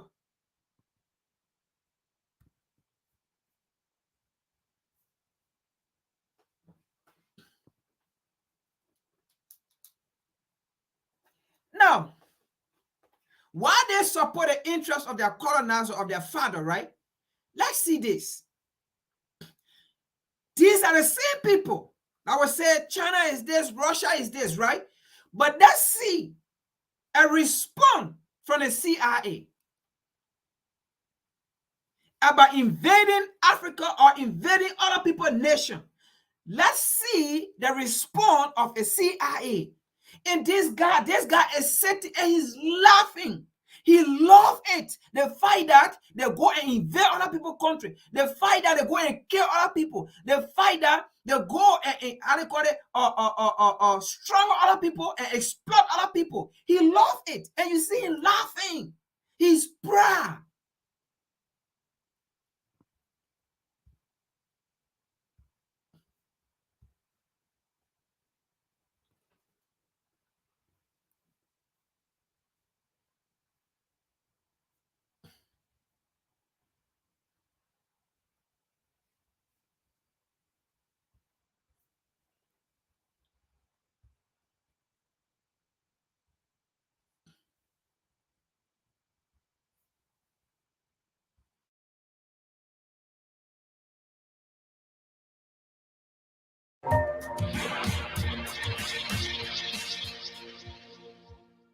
We don't mess around other people's elections, Joe?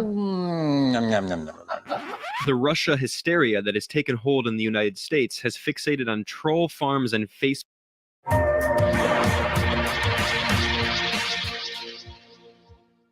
We don't mess around other people's elections, Joe?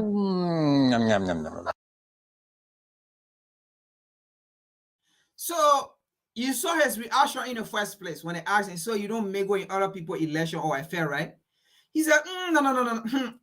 That's not even a question to ask. And man, that's not a question to ask. We do it. That's not something that is inherent. All right? But let's see the video.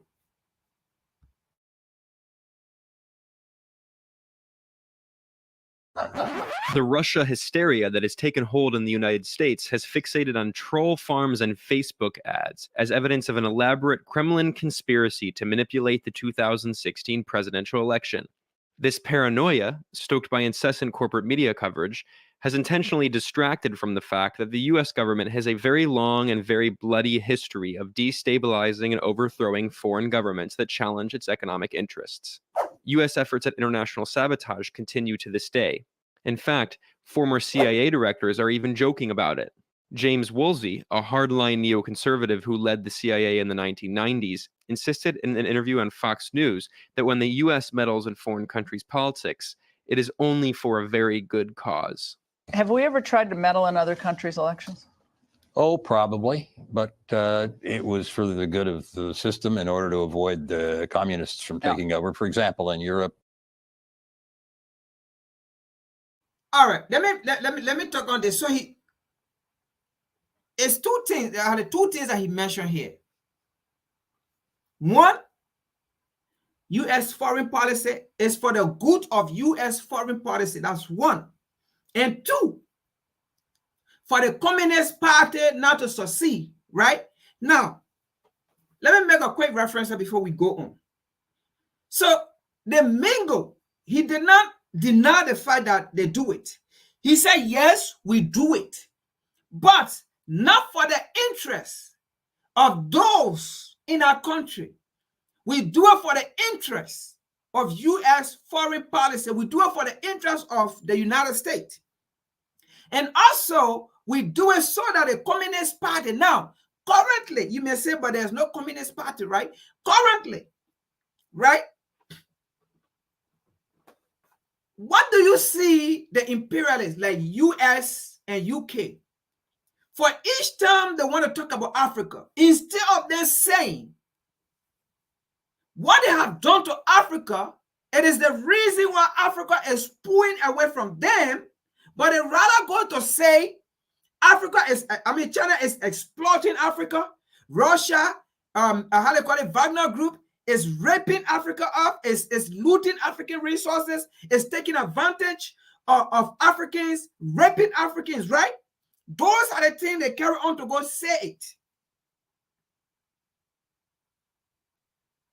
So, currently, by they saying China is exploiting Africa, Russia is doing this, is doing that, the Wagner Group is doing this, that's the Communist Party there.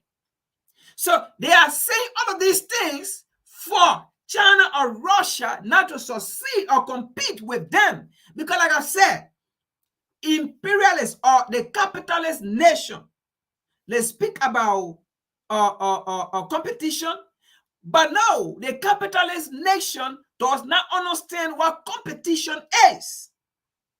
Any capitalist nation, they don't understand what competition is. Because if America is a capitalist nation, she should understand what competition is. No capitalist nation want to compete with other people. And they are the colonizer. They never compete with other. They took advantage of other people. That is why they always sanction people. That is why they use their money. And part of that is what today we see in Haiti. They removed a government, okay, taught a government a lesson and put him back and strangled that government. And then went afterward and removing. So you see what these people do. They are so comfortable of what they do to people. They are comfortable. They don't care. They are so comfortable. And Popular Nana Akufo-Addo will still come to these people with that kind of a cold-blooded heart that they have. And after they have done this to people, go and sit down on national TV, national media, and brag about it, and laugh about it, and entertain themselves about it. Look at Hillary Clinton. When she and Obama went and get Gaddafi, Hillary Clinton sat down there, we saw, we killed. And she's laughing. These people have no remorse. Their heart are cold.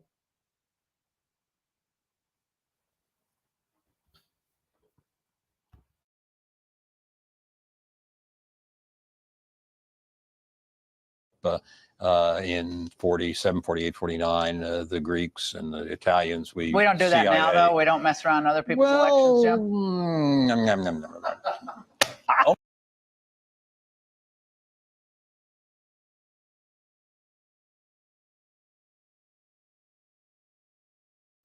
So do you see that, right? So the lady asking, oh, so we don't do that. And I said, no. We still do it. We still do it. We still remove government. We still influence other people's rights. We still exploit people. And you see them laughing. Look, they're sitting there laughing. They're sitting there laughing. How they go and invade other nations. They sat here and they laugh about it. They brag about it. And we have people like Nana Akufo-Addo. People like Tinubu. People like the Benin president. People like Senegal president like Macky Sall. People like the Ivorian president. We still have these people on the African continent who still endure these people, who still like serve their slave master.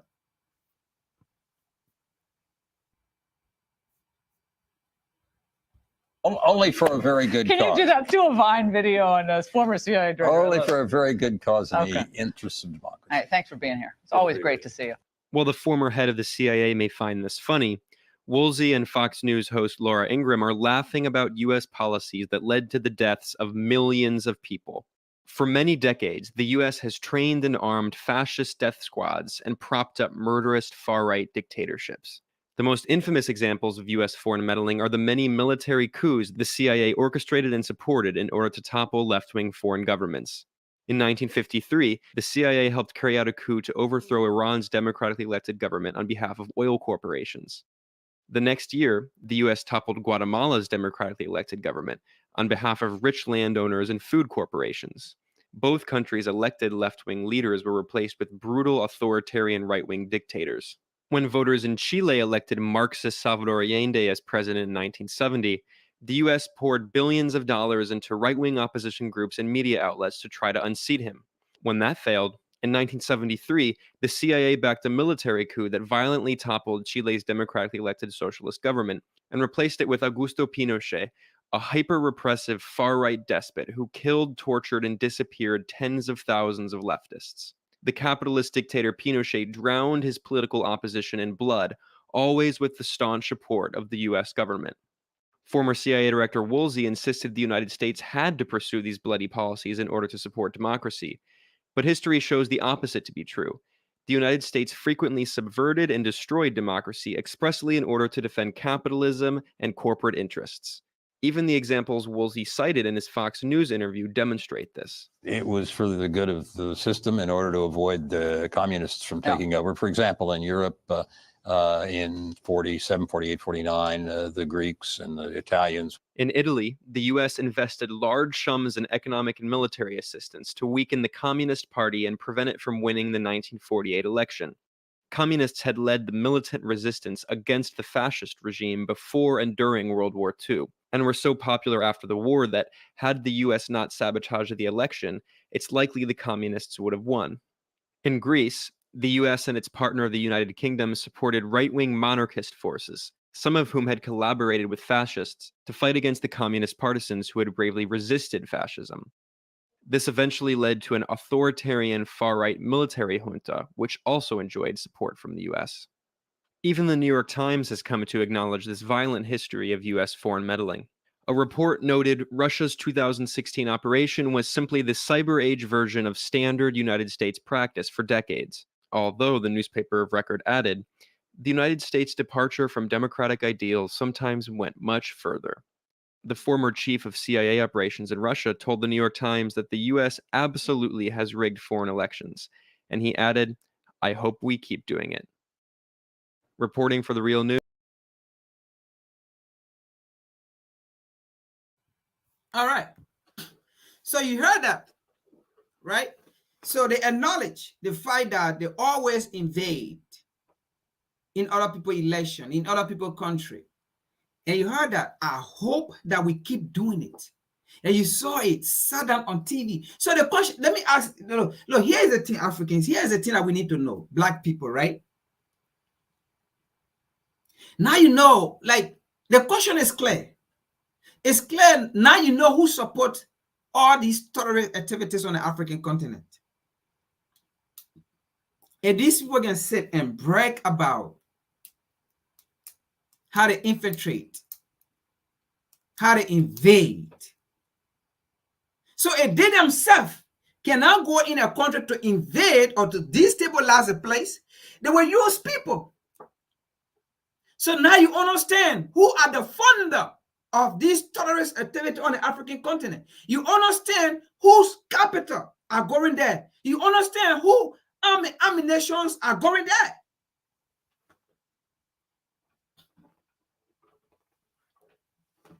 These are the same people that support all the terrorist activities, all the terrorist happenings.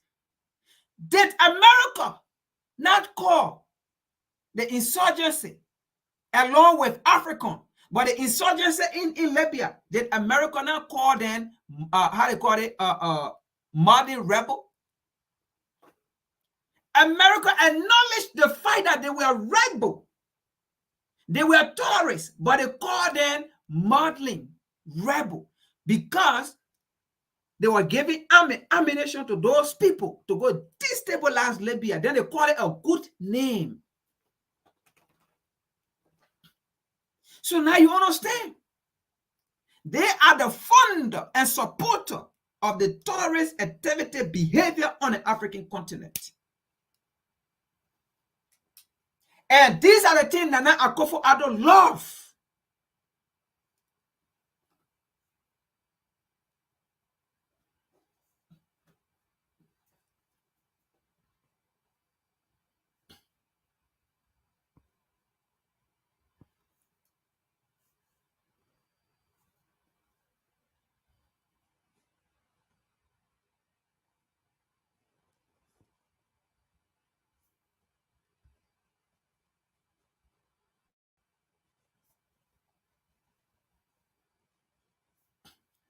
Now look at this video here, right? Everything that we have shown,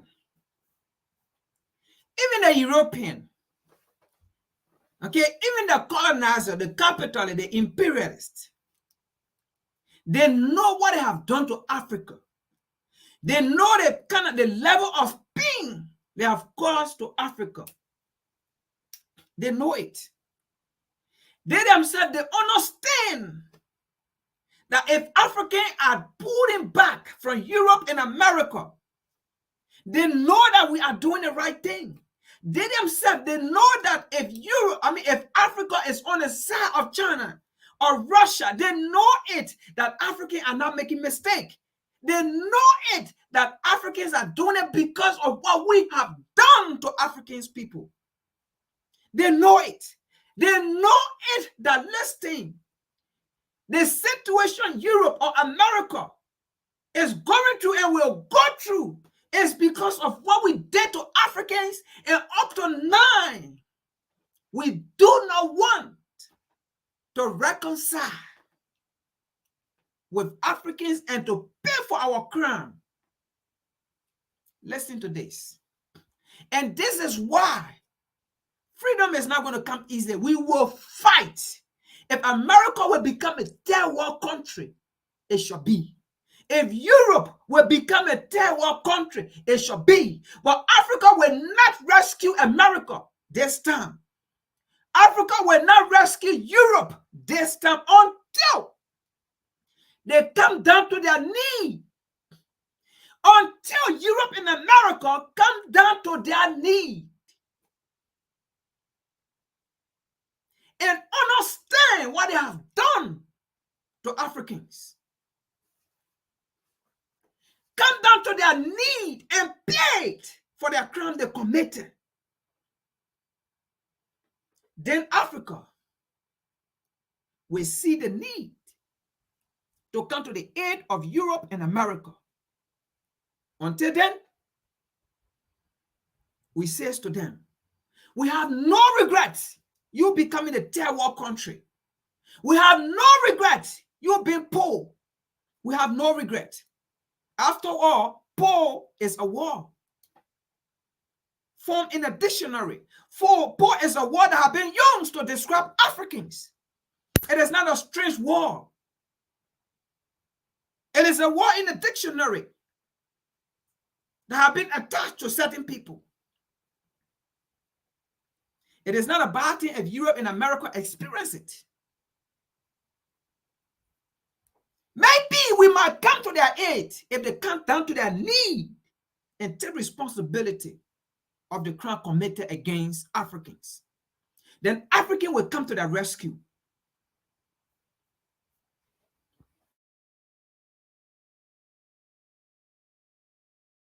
Continent, isn't it? First of all, Africa is not a poor continent, isn't it? It is a continent that has many, many resources. Moreover, rare earth, metals, raw materials, 50% of arable lands. We're not taking care of that. And Africa today is victim of many external spoilers that work against its stability. It is something that can be used against us. And with regard to Africa, the issue of China comes up. Yeah. And I want to ask you about that. Is China dominating or trying to dominate the continent and scooping up some of those raw materials and metals that you mentioned that are so critical to technology? Absolutely, China has an important presence at the time in Africa. And well, I think it's normal that everyone tries to defend its national interests. The problem is if we are able to do that. I mean, what I don't really agree with is the approach that sometimes the West world had with these countries.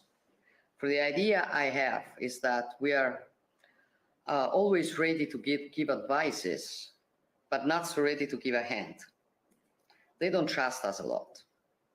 And I cannot say that they are completely wrong. That's why my opinion is that we have to change this approach. What I want to do is to bring investments in Africa. I picked the software engineering program because they pay very well. It's a fast-paced industry. The boot camp allowed. Bring investments, not only to say we want to help. No, that's not geopolitics. If you want to do serious things, you have to do things that are useful for both. For example, now we have a problem in Europe about energy sources after the war, but Africa is potentially an enormous producer of energy, of every kind of energy, green energy, hydrogen, geothermic, they've got gas, they've got everything. So if we help them taking out and producing this energy, and we tie them with Europe, we will solve many problems together. See, it's 2023. Wahala for who still they believe Europeans, so believe Europeans at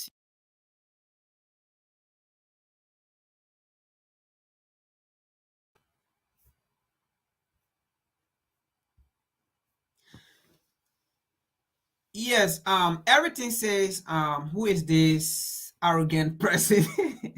Yeah, she is, how do you call it, Meloni, the Prime Minister for Italy.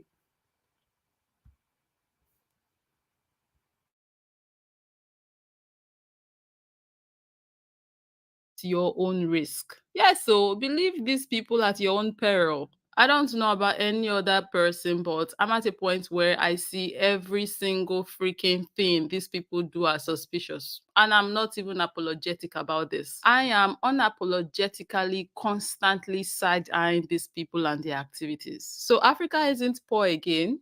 That was quick.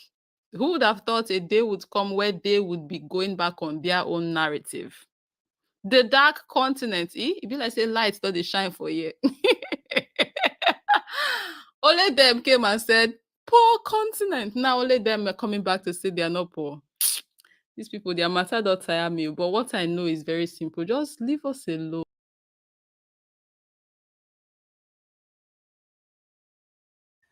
All right, this is the last video and we're going to Haiti, right?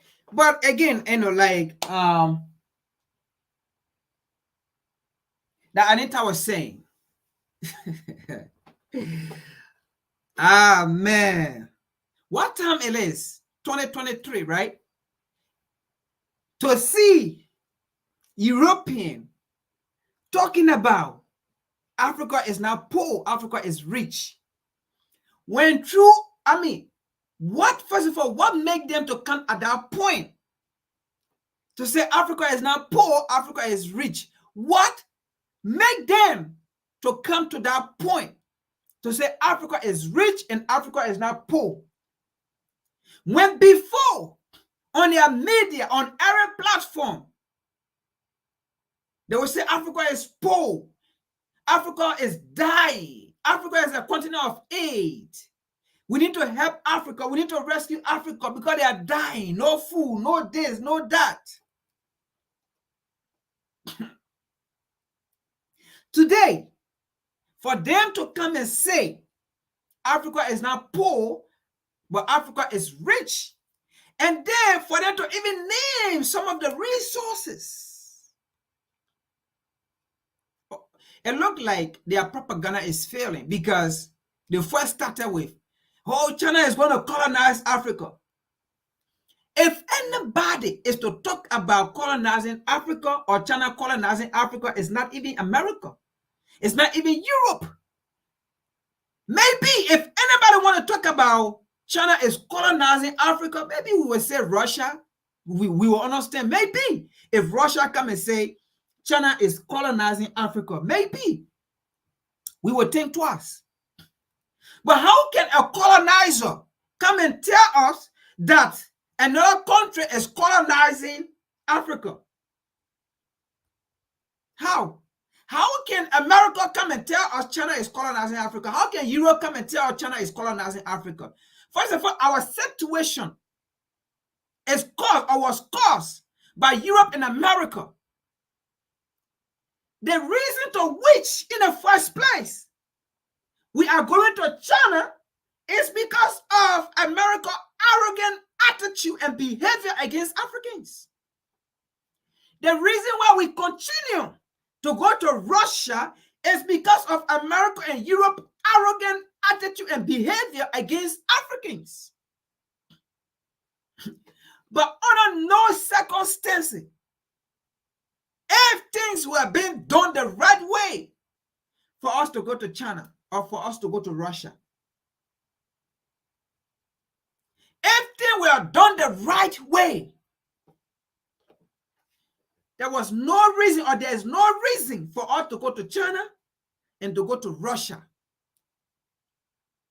To the extent today, we are even going to North Korea.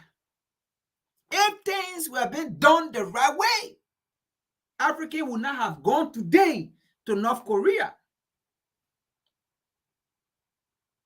So America and Europe, you are never in the right place to tell Africans where to go and where not to go. Because our situation that is making us to go to where we are going, we are caused and are caused by you, Europe, and America. So how dare you tell us where to go and where not to go? Because where we are going because of you. Where we are leading to, we are leading there because of you, Europe, and America. So you can't tell us where to go and where not to go. Because the reason why to which we are going or where we are going, We are going because of you. Let's go to Haiti. Now,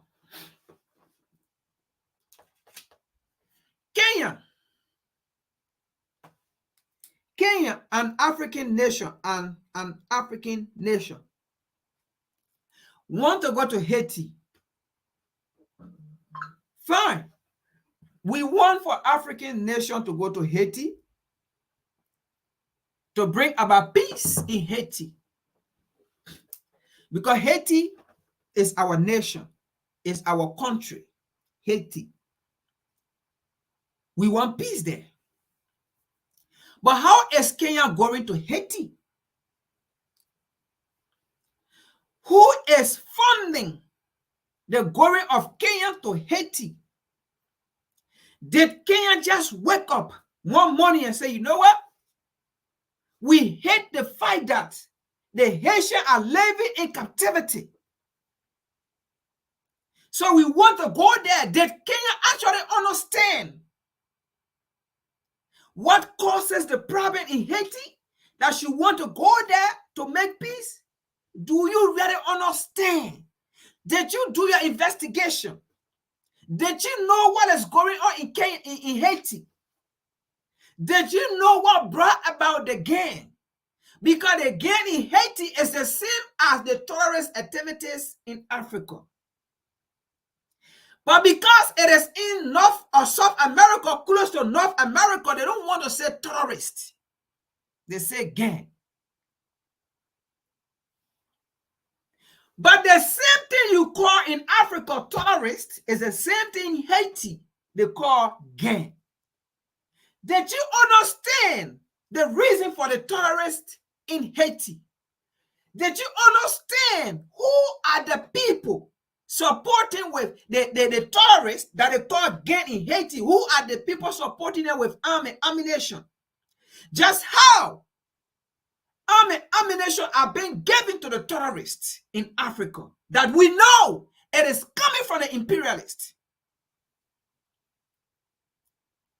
Did you do all of that? Are you going there because you communicated with the rest of the African nation and you are going there as Africa and you have already communicated with the rest of the Caribbean nation and you are going there as the 55 states? That is Africa, including the Caribbean, the 55 states. Did you do that? And have you gone to Haiti before to talk to the people, the citizens? Because without the people, peace will not be in Haiti. You are just going to Haiti for Kenya to die. And then America will not use that means to go there. Because currently America cannot send her marine or her military there, which of course they have failed before. UN cannot go there, which of course they have failed before, and the world have seen it.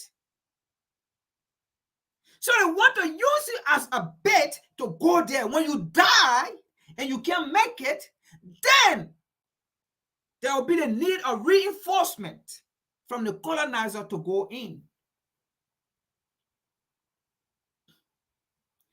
The situation in Haiti can be solved by Africans, but how? The African nations, all of you guys need to come together, travel to the Caribbean nation, first of all, have a conference, train people, have missionary.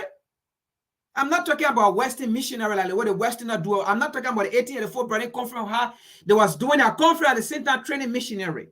The missionary I'm talking about is this. Let them go in Haiti to understand the situation first. But to just go there, then you want to demand peace like that, it's not going to work. First of all, people need to be trained. Go there, talk to the people first. Understand the people, and let the people be involved with the peace process. But if you just want to go in Haiti, it's that you're going to fight the tourists that they call the how they call it gang. If you just go there and you want to fight, my God, you'll be creating more disaster. You'll be creating more disaster. Because they are not going to listen to you. They are going to fight. And they have more Haitians going to die. Because they will have no regret of just shooting people in the villages they go. It happened in Africa. What we say here. Just the last time what happened. When the people in DRC Congo demanded that UN should leave, what happened? Their own soldiers start shooting them. About 40 people of them, 40 of them died. 40 civilian innocent people died just to demand for UN to leave. And then you want to take that into Haiti? You know what you're going to do? You're going to kill people. You're going to make people to die. Because that's how these people are going to shoot innocent people. And people will die. You're going to create chaos. The situation in Haiti cannot be solved by carrying armed people, by carrying armed there. It can be solved by dialogue. African people uniting and going to the Caribbean and have conference there. And spend some time in Haiti talking to the people. The people have to be involved. Talking to them that you know what it is time for. And at the same time, making sure that foreign weapons should not go in Haiti. You have to listen to the people. Let the people tell you where the weapons are coming from. And who are the people selling the weapon in there. We have done a video on this before where one of the gang leaders said the weapon was coming from Osa. The weapon was coming from Osa, and he said there are business people who are supporting them with the arm to continue with this conflict in Haiti. There were Westerners who were supplying arms. They are being backed by Westerners. So if you think Kenya, you will just go in Haiti with your military, you are just going to make innocent people to die. Let's see here. First of all, you have to understand who caused the conflict in Haiti.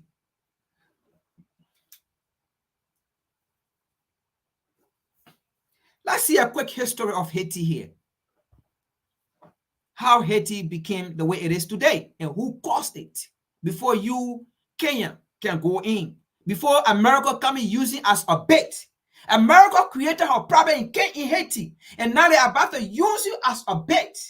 Because America is the one funding this whole mission. So it's not Kenya that is going in Haiti, it's America that is going in Haiti.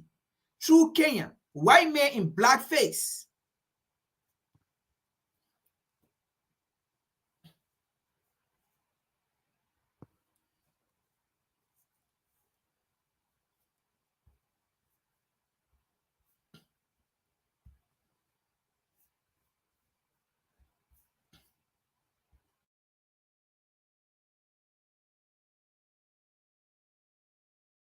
People talk about Haiti, the poorest country in the Western Hemisphere. And they stop it right there, right? You read the press, you hear it all the time. Then you wonder, then they don't tell you exactly, what's going on behind it. So in our minds, we say, wow, we see so many examples where they say black people can't govern themselves, blacks are inferior, blacks can't make it. So you tend to deduce from there that, well, country of blacks, what do you expect? They couldn't govern themselves. Most folks like to think about Haiti as this poor, impoverished, backward people. And, it could be that racism has some large part to play in that, because none of that really is at the essence of the truth. The first European university was in Haiti. The first cathedral was in Haiti. was the wealthiest colony in the entire world. And it was very systematically drained of all of its natural resources, starting with its very humanity. 50% of the children are malnourished. 1/3 of all children will never turn 5. Why? Why is Haiti so poor? Television evangelist Pat Robertson offers his explanation. They were under the heel of the French. Napoleon III and whatever.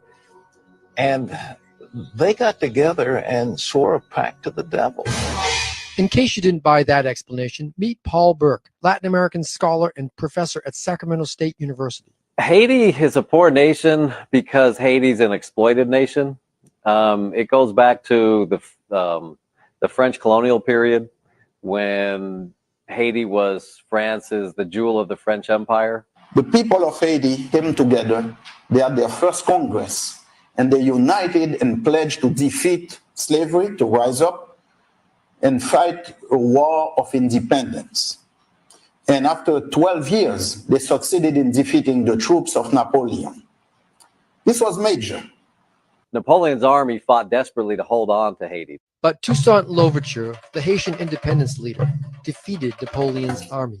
Haiti became the first free black republic in the world back in 1804. Haiti really set the example with the slave revolution. It was historic. It was monumental. It literally shook the world when Haiti rejected slavery and had the successful slave revolution. It so challenged, for example, U.S. hegemony that for over 60 years, the United States would not recognize Haiti. That means wouldn't trade with Haiti. France refused to trade with Haiti. The other thing that Haiti did that not enough people know about is that after Haiti won its own independence, the first thing it did was to support Simon Bolivar and the independence movements all over Latin America. And those probably would not have succeeded without Haitian support. So Haiti didn't just set an example in terms of liberating its people from slavery and setting that example in the world that slaves could rebel against their masters. Haiti set an example for all folks who were oppressed, who faced colonialism. And for that reason, the powers that be in the world made Haiti pay, and they made Haiti pay dearly. Haiti became the place to be defeated. Haiti committed the greatest sin at that time. It called on enslaved people from wherever in the world they were to come to Haiti.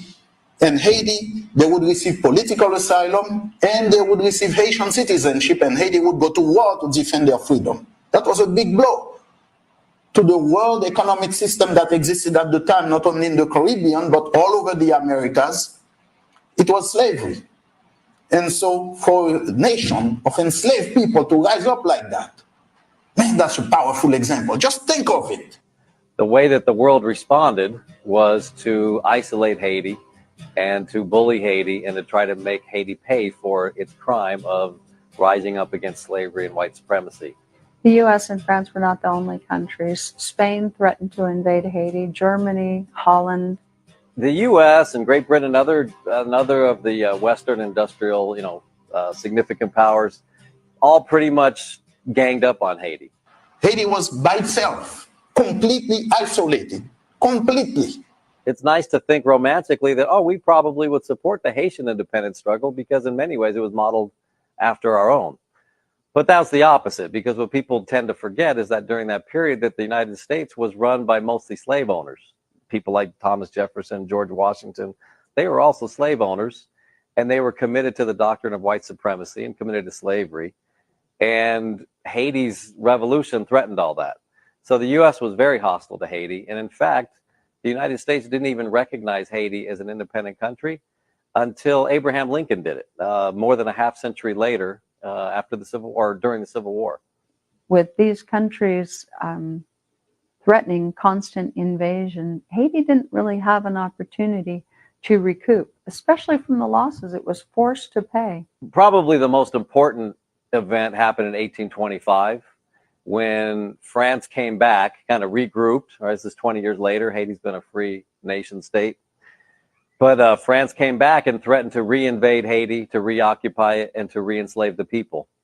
and they said, basically, either you pay us an extortion fee of what is now about $22 billion in today's money, or we're going to take you back. There were warships circling Haiti a year after year following the revolution. Haiti was weak enough that it really didn't want to go through another war. It had been a 13-year war. They'd lost, a large percentage of their population was killed during the war. So they decided to pay the fee. Haiti was forced to pay to France the equivalent of $21.7 billion in today's money. Forced to pay that money to France in reparations because the former slave owners had lost their property. What was their property? Our foremothers and fathers. They wanted all the profit from the slaves that they weren't able to sell. The slaves that had found their own freedom, a freedom that wasn't reality for American slaves, not for many years to come. In order for Haiti to pay the extortion fee to France, they had to shut down all their public schools. So when people talk about Haiti being underdeveloped, when they talk about the high illiteracy rates in Haiti, and they're very high. Illiteracy rates are somewhere around 70%. And that's because they haven't had public schools since 1825. Monies that should have gone into the building of Haiti, monies that should have gone into building schools, building irrigation ditches, providing things to build the society, building a healthcare system, went into paying France. When you hear people talk about Haiti, the poorest country in the Western Hemisphere, and they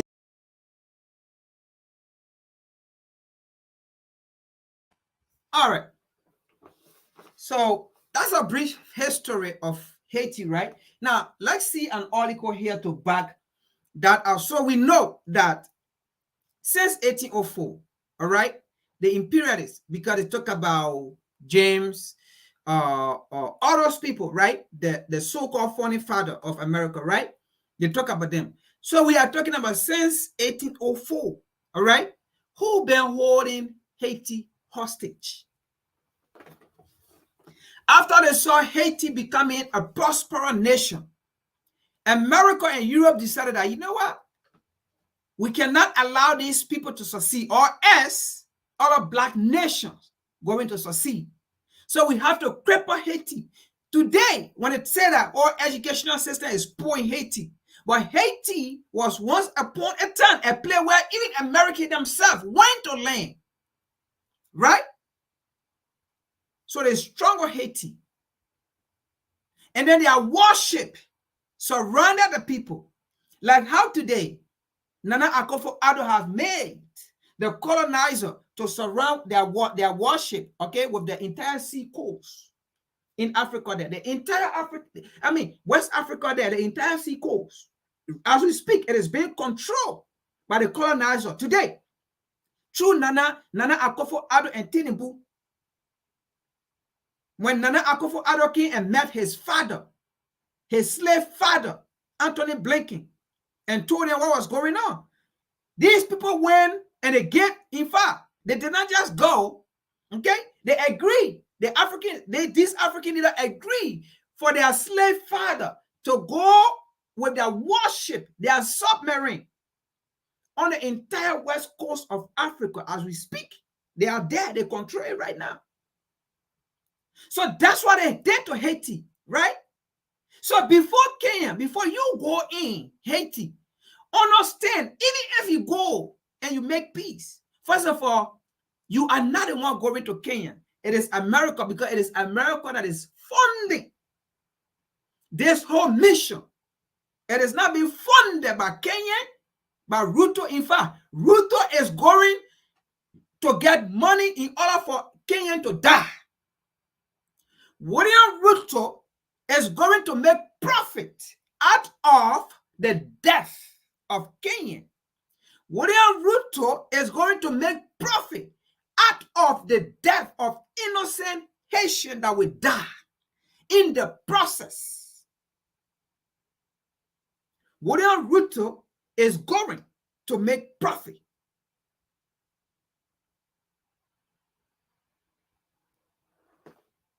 So, by this sending army, They are not going for peace. They are not going to make peace in Haiti. They are going to kill innocent people and to kill the poor Kenyan police or army that will go there. Why wouldn't Ruto make profit from American dollar? Because he's going to be paid. America is going to pay him. So let's see an article of the situation of Haiti. Who is behind it?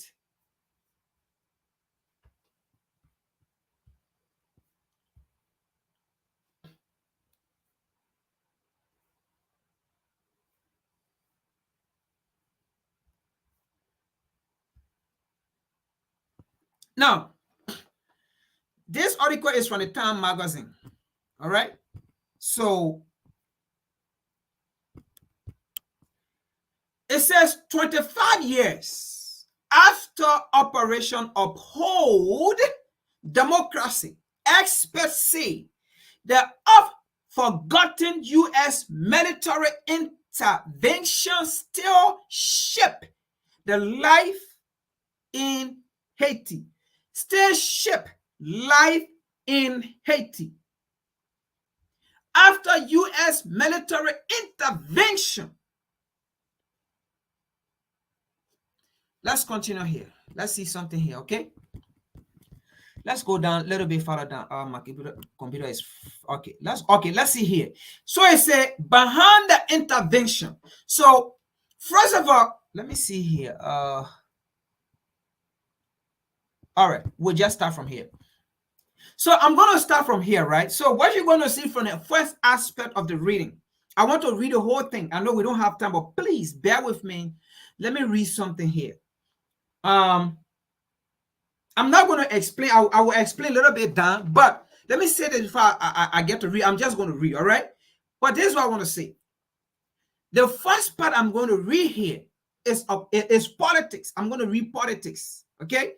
So what you're going to see here, it may sound that it is in the interest of America, or it may sound that America actually wants a peace, all right? So politics is being played at the first part I'm going to read. I'm going to read it, and it will look like it is, in fact, America had nothing to do with it, what happened in Haiti, all right? But let's see something here. Behind the intervention, in the winter of 1990, marked a historic moment for Haiti, as James Bertrand Aristide was elected president with an overwhelmingly majority in the nation's first ever democratic presidential election. Let's see something here. I'm going to read fast. Aristide promised change and challenged the elite, which of course America does not want, right? Never challenge the elite of that country, especially when they are in support of that elite. Now, but this man that came, he challenged the elite. However, the hope he and his government represented was cut short by a military coup led by Raoul Sidra in 1991. The coup, we stated after Haiti civilian military elite rejected the new politics, forced Aristide into exile just 7 months after the presidential election. Let's continue to read. The military junta led what U.S. President Bill Clinton. Now, this is the politics aspect. You would think that America was against the coup, right? Now, I'm going to read. Bear with me. Listen, be with me. The military junta led the military junta led what U.S. President Bill Clinton called a region of terror, raping civilians and killing around 5,000 Aristide supporters over the next 3 years. Then, in April of 1994, a parliamentarian in a group led in part by Louis George, channeling murderer at least 15 supporters of Aristo. Many of the victims were tortured and made to lay in open sewage before being shot. This was reported by the Time magazine. Let's continue here. Back in the U.S., okay? Back in the U.S., the Congressional Black Caucus has been pushing President Bill Clinton to intervene, but he was worried of doing so. Less than a year earlier, in October of 1993, 18 U.S. soldiers were killed in a Black Hawk Down battle in Somalia. If some of you know about the Black Hawk Down, which was very good, and I love how African fought. In the Black Hawk Down in Somalia, doing a peacekeeping mission. Again, that could be another story for another time. They did not go there for peacekeeping mission. In a peacekeeping mission, and humanitarian crisis were also ongoing in Bosnia and Rwanda. But we all know again about the situation of those countries, especially when it comes to Rwanda. We know who were behind it, right? Let's continue here. Like I said, this is politics area here. I'm going to read it. It looked like it is in the interest of America.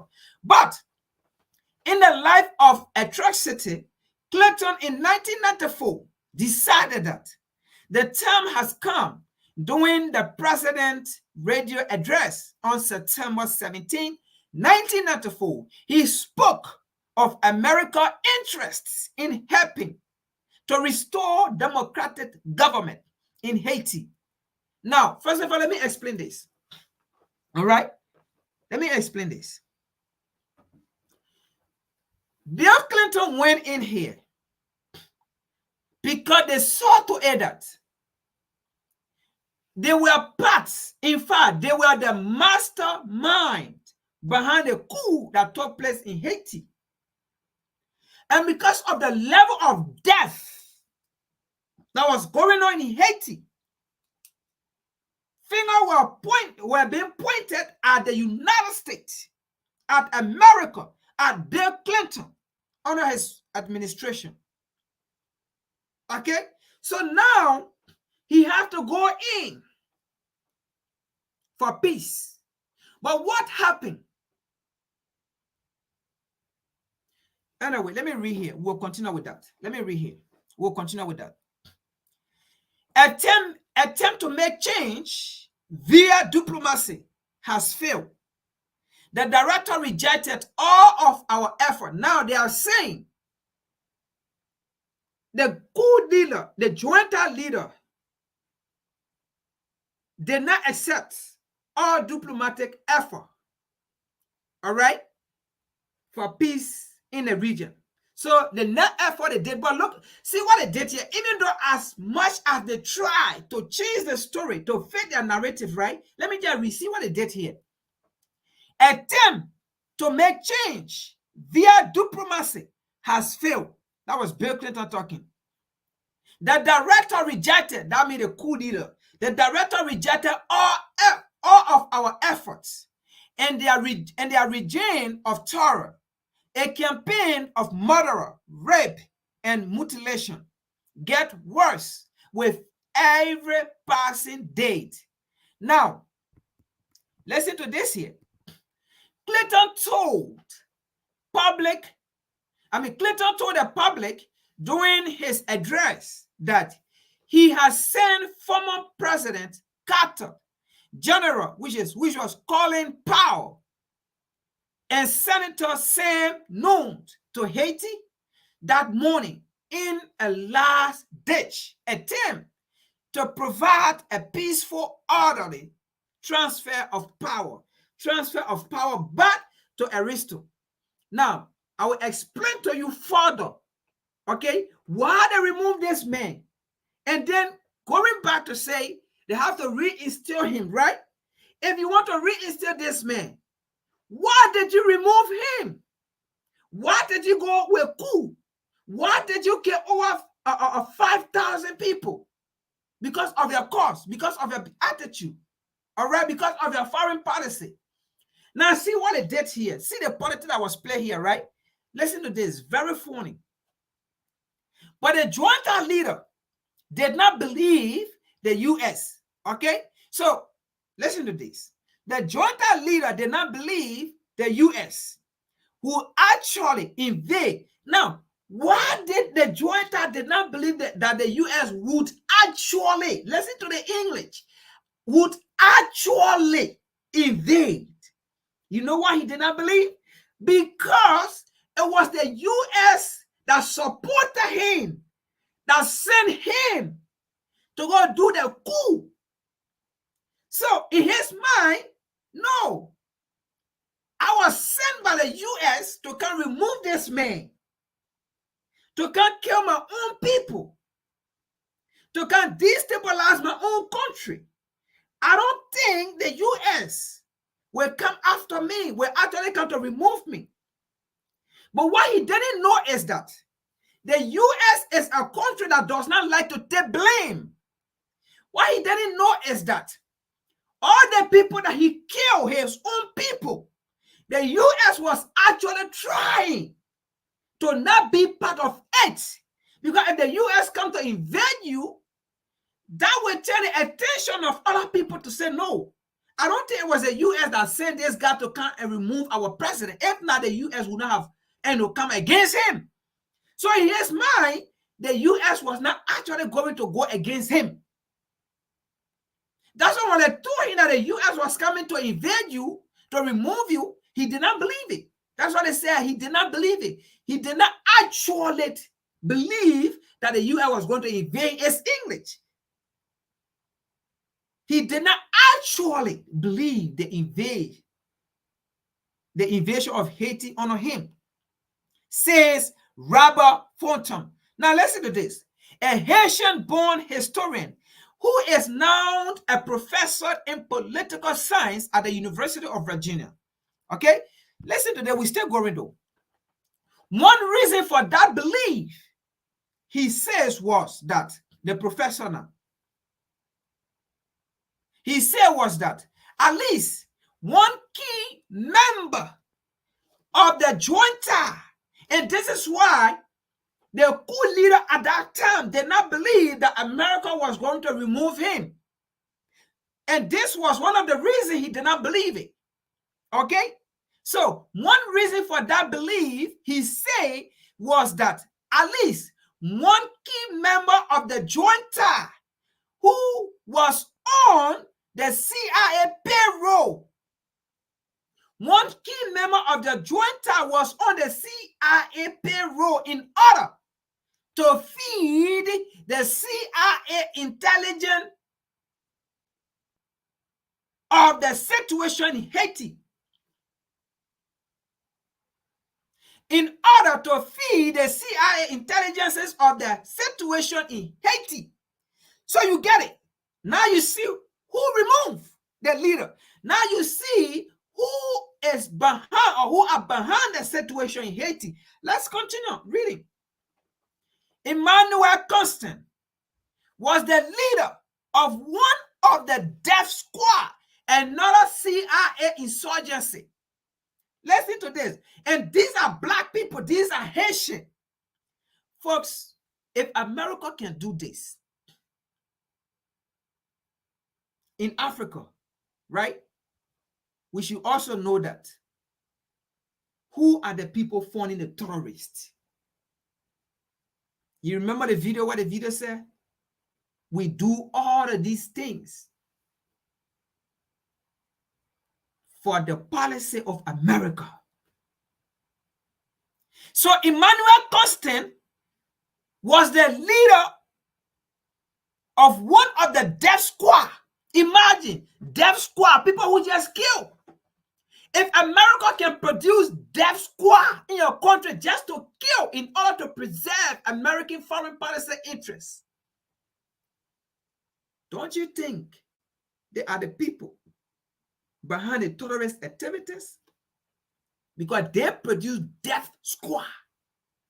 Emmanuel Constant was the leader of one of the death squad that went after Arista, supporter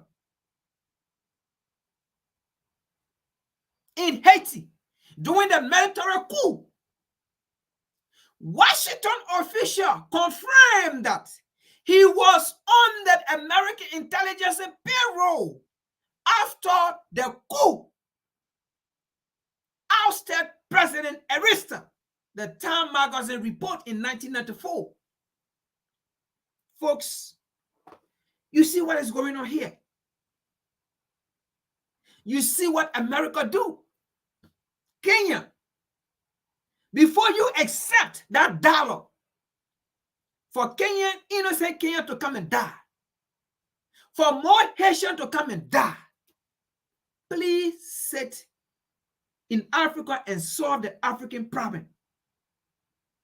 We are not saying Africans shouldn't come to bring peace in Haiti, but as long you are coming by the mandate of the United States or the imperialist, you get it wrong. Because first of all, you are being paid. And do not be a pay agent pretending that you are solving African problem. That we have problem with you. Let's continue here. They believe that they were immune and that Clinton was playing politics. Now you see here, these are the jointer because these military junta, they were CIA. Most of them were CIA working for America. So they did not know that America was also playing politics with them. They did not know that America did not want to take responsibility in the future of the crime committed at that time with the support of America. America did not want to take responsibility of it in the future. So America have to come against the government. Once they use you, that's how the imperialists work. Once they use you, you accompany their mission. Because what America wanted was to destabilize the country, to remove that government, period. That's all they wanted. And now the government was out. So they're going to come out. Look, this is a country. They can send their own CIA on a mission. And our CIA accompanied the mission, and our CIA come back, and our CIA come back. They killed our CIA because there's a information that CIA know, and they do not want for our CIA to live. And impossible they can come against your family. So you watch this movie, and you think it's just movie, where you see the CIA go on some mission, and then they come back. They tell their wife, their kids to leave the United States, to go to different place and change their name. And where by time, the moment that person finish that operation, they don't even come to the US, they go to different country and live their life. Because they come here, they will be in threat. You think that's something for you playing with? So they were done with them. But see what happened. So the junta leader at first referred to the diplomatic negotiation effort. But then Clinton gave the order for the military intervention. Fortune said, this is when calling power turned to the junta. See this. Look at this thing here. This is when calling power turned to the junta leader and said, the troops are coming. The plane are there. Why we're calling power want to... let me do this first. Let's say what is happening in Niger right now, right? Or what is happening in Burkina Faso. Where Nana Akufo-Addo came to his father and met his father, Anthony Blinken, his slave father, Anthony Blinken, right? Now he told Anthony Blinken what was going on. He wanted for America to go remove the Burkinabe president. And then let's say they send, let's say quality power, where America had no dealing with Burkina Faso, right? With the military government there. And America want to remove this man. Do you think quality power will call if it was not America that sent Abraham Traore to go and remove that president? Do you think quality power will call Abraham and tell him that, oh, we are coming, the troops are already there, they say we should come to invade you? Absolutely not. Because first of all, America don't want to have any dealing with Abraham Traore. They're not going to tell you. Recently, Abraham Traore just made coup d'etat. Did America call him and say, oh, they are coming to invade you, or they are bringing coup against you? Did America call him? No. So while we're calling power, want to call, before they went to remove Aristo, did calling power ever call Aristo and told him that America is about to overthrow you? They're about to remove you? Did they do it? But why would they want to call this man to let you know that they are coming? The troops are already dead. Do you understand here what's going on here? Let's continue here. Let's continue here. On September 19, the U.S. military arrived in Haiti. The force number nearly 25,000 military personnel from all services. The move worked and the junta back down. President Aristo was restored back in power. Now, the question is, why America went against this man and then brought him back? Now, you may be thinking, after more than 5,000 people have been killed because of the involvement of America foreign policy in our place, and then you go and put this president back. Now, the question here is, why did America pull him back? Because America have always strangled him. Now, let me see what we mean by that here. The move worked and the junta back down, and President Aristo was restored back to power by U.S. forces. Doing what was called Operation Uphold Democracy. That means America uphold the Haitian life, the Haitian democracy. That means it was not Aristo himself in power. It was America holding the democracy of Haiti. Let's continue here. More information to come. Let's continue reading here. More information. Let's see here. Let's see here. The meaning of success. I cannot escape because we're running out of time. So the meaning of success. The intervention was intended to remove the military junta, restore President Aristo to power, and automatically transform Haiti into a democracy. While the U.S. was successful in the forming two goals, experts say the rest is more complicated. Now, why was it complicated? Let's continue here. The intervention in Haiti was a short-lived success, say dubbing. It achieved all of its objectives with no casualty within a very short time frame, but it didn't take hold. Haiti illustrated that these things take a long time. They didn't transform a society overnight. Indeed, the U.S. led a new international invasion.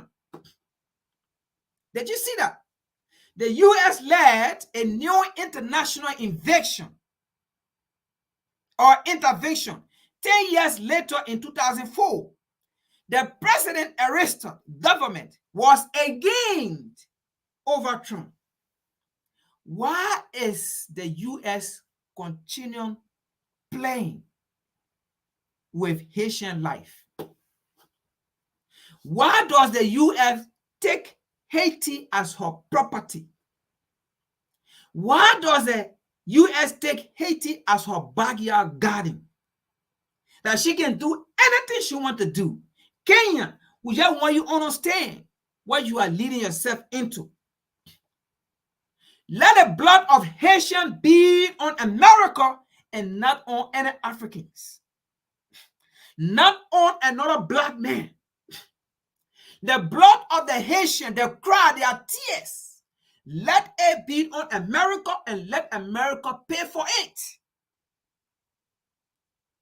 Let's continue here. Fulton is even more critical.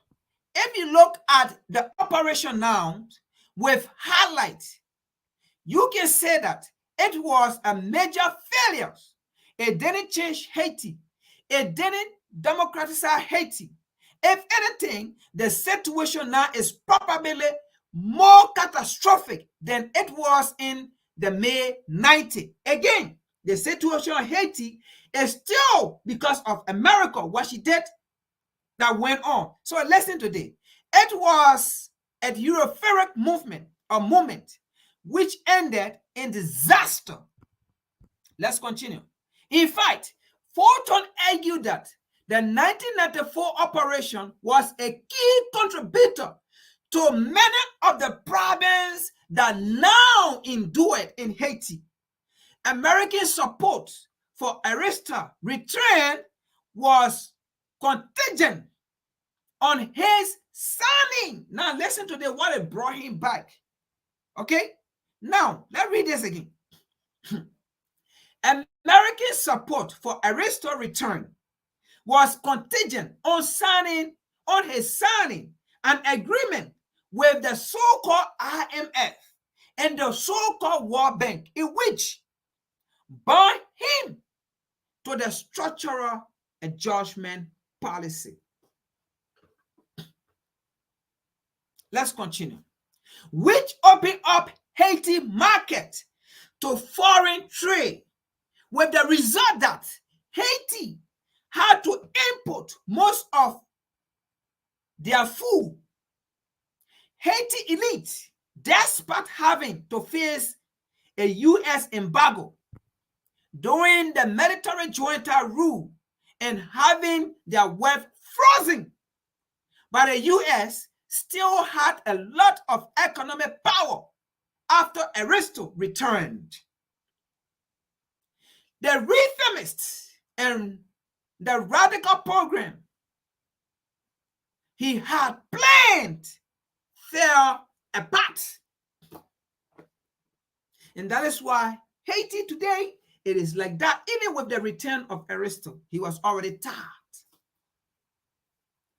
Because it made him to some policy that was not in the interest of Haiti.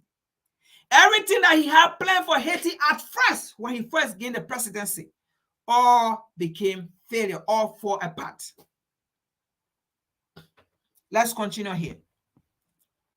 After the intervention, Haiti became a country dependent on international financial organization for its funding, its budget. It was and still is at the mercy of what the international community is willing to give. Fulton said, lesson can and have been learned since Operation Uphold Democracy. Like I said, Operation Uphold Democracy means the United States control the democracy of Haiti, control the leadership of Haiti, control everything about Haiti. That's what Operation Uphold means. Let's continue. Lesson can and have been learned since Operation Uphold Democracy. Argue, Dublin. The main lesson we learned from Haiti was the limitation of those kinds of intervention and what you could expect to achieve. Now, Kenya, when you are going in Haiti for intervention backed by America, this is what you are going for. And that's what the Haitians do not want. The Haitian want for America to just leave them and stop funding terrorist activities in Haiti that they call gang.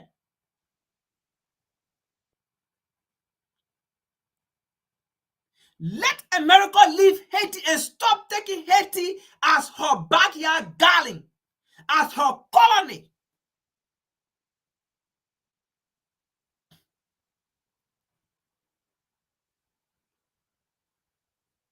And to learn that the transformation will only be partial and will take a long time. Let's continue here. Forty said he believed that because the fact that there were no American life lost in the operation, it was easy for the U.S. to call it a success. It was not a success. You have over 5,000 people have died. But only because U.S. soldiers did not die, U.S. citizens did not die, and you call it success. So you value the life of U.S. over Haitian. See the number of Haitians that died, and you say it was a success. Fortune believed that because the fact that there were no American life lost in the operation, it was easier for the U.S. to call it a success and move on. But such is not the case for Haitian. Haitian now mark headline for being the poorest. Haitian now mark headline for being the poorest nation in the Western Hemisphere, for corruption and the failure of its government, and for being subject to President Trump vague dismissal. But Fortune argued it is not possible to understand the current situation without remembering the history of Haiti. You cannot, Kenya, you cannot solve the problem of Haiti without understanding the current political and economic situation of Haiti. Without understanding the history of Haiti, you cannot solve the problem of Haiti. Kenya, if you don't understand the current political and economic situation, that alone also with the history of Haiti. And because you don't understand, that's why you are allying with America. That's why you are taking money from America to go make Kenya to die and to also kill innocent Haitians that will die in the process.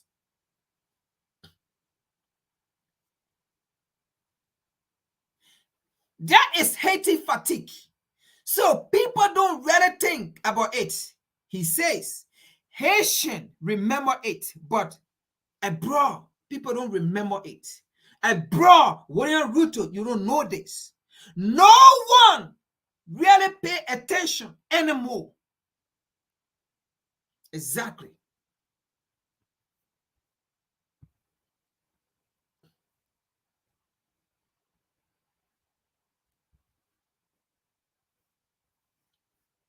Exactly. So Kenya, before you go to Haiti, understand who you ally with to go there. Because the problem of Haiti, the same people you ally with, they are the same people who are the cause of the situation you say you are going to solve. And the same people who are funding you, who are about to give you money to go there, they are the same people who are holding Haiti hostage. So who are you going to fight? The same people that are holding Haiti hostage are the same people funding you, are the same people about to give you crumbs. That's not peace you are going for in Haiti. Let's see, we're running out of time. So this is an article to back the video we show. Sometimes I can want to show article, but because of time, we don't have time. I just show the video and we go. But anything we do here, we do it out of research. Let's continue here.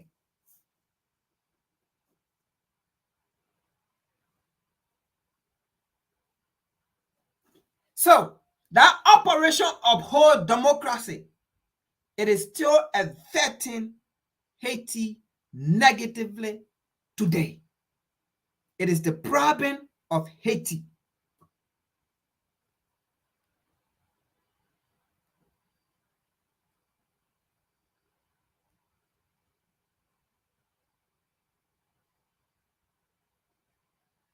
Okay? It is the problem of Haiti.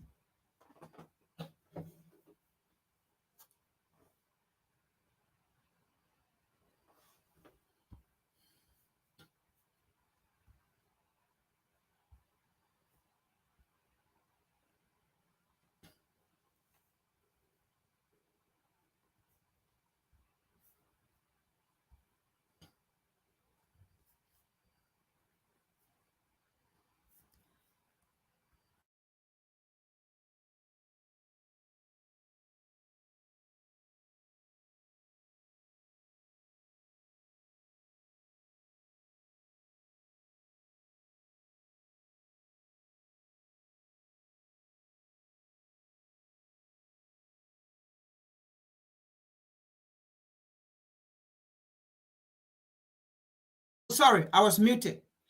Like I was saying, our African leaders once said, if you see an African leader that is being supported by the West, or if you see a West supporting an African leader, an African ideology, then that means that African leader have failed their people or his people or her people. And that is exactly William Ruto.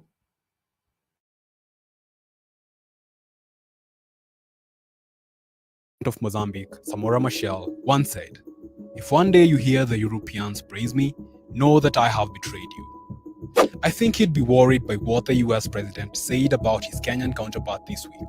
I thank President Ruto of Kenya's, I thank him for his willingness to serve as the lead nation of a UN-backed security support mission. I call on the Security Council to authorize this mission now. The people of Haiti cannot wait much longer. The West has a new darling with incredible Pan-African rhetoric. But words aside, the Kenyan president is actually advancing the interests of the West in Haiti, to the probable detriment of Africans there. Ruto has greenlighted a 1,000-strong police force deployment to the Caribbean island to help restore order and tackle gang violence. But it's a move criticized by Kenyans back home. And Haiti, unfortunately, the Kenya police are in big problems because Haiti has a long history of revolutionary war. Remember, that was the country that fought the first slave revolution. And they have been fighting the United States interference and their puppets for the longer time. Now, they are taking the policemen here who do not even know how to deal with a militarized population. So we could only see more deaths of Kenyan police there. But the United States do not want to take their boots on ground because they are fearing to have lost popular public opinion at home. Because when the dead bodies arrive from foreign lands, it is not easy for the United States government, especially when they are going to face an election. But if the dead bodies are leaving Haiti to Nairobi, there is no rage. Haiti's problems today are a creation of the West, particularly the US and France. And it's paid a hefty price since freeing itself from slavery and colonial rule. Haiti, they ganged up on Haiti, and they forced Haiti to pay reparations to France. Can you imagine that? Talking about reparations, they want to put me in prison by talking about reparations to black people, but they made black people in Haiti pay reparations to France for almost 100 years. And then they robbed, the U.S. Marines looted the treasury of Haiti, took all the gold out of the treasury and brought it to New York. And they talk about how poor Haiti is and how Haitians can't do it. Even in recent times, the country remains choked by imperialism. Foreign interventions have been one of the tools. After the US overthrew popular leader Aristide and enacted a UN occupation in 2004, it only led to misery for Haiti's people. The UN peacekeeping force was responsible for the cholera epidemic that killed thousands, alongside mass rapes of Haitian children and deaths of countless others. So they haven't been able to squelch, they haven't been able to stop the people's resistance in Haiti, no matter how much oppression that they've laid at their footsteps. The idea is through these forces, the forces that the Haitian people haven't called for. Again, it took them years to get rid of the last UN force. After demonstrations, after calling on the globe to take these forces that had just left in the last few years, and now they want to bring back these forces. These forces are not going to advance the masses of the people. And the idea that they're just trying to put a different face on it. Kenya's government is about to be a willing enforcer of Western imperialism, and not for the first time. Biden's praise of President Ruto should be sounding alarms in Nairobi. As the organization Black Alliance for Peace aptly put it, at best, Kenya is allowing itself to be used in a violent line of neo-colonial puppetry that will inevitably result in more death and imperial plunder for the masses of Haitians. At worst, Kenya sees this as an easy opportunity to serve the colonial masters and win favor for political and financial needs.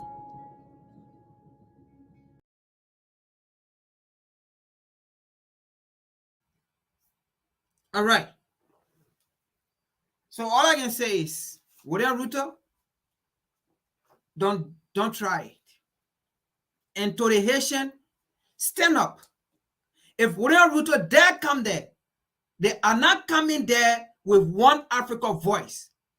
Do anything today you want to do. If William Ruto dare come there, William Ruto, they are not coming as a voice of the African masses. They are not coming as a Pan-Africanist.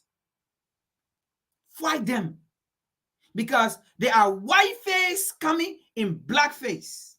They are white coming in black face. They are white coming in black skin. They are white supremacy coming in black skin. They are white supremacy coming in black skin. So the same way you treat white supremacy, when they come, treat them like that. Let them take their body to Kenya. Like the video said, you know the reason why America do not want to send her army? Because if the ballot come to America, American citizens will question the United States government. But if the ballot go to Kenya, if Kenyan ballot are being flew back to Kenya, American citizens will have nothing to talk about. They will not ask their government. They will not. They will not ask their government.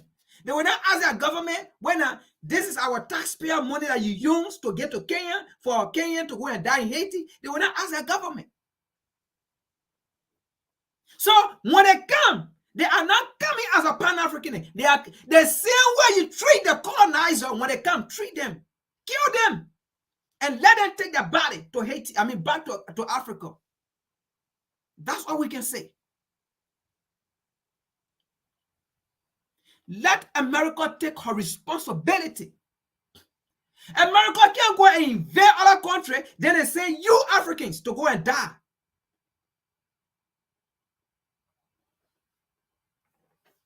Let America take her responsibility. Let America take her crown. Let the blood of Haitian cry on America. Let the tears of Haitian continue to cry on America until justice come for them. Whether justice will come naturally or not, justice will come. But let their blood cry.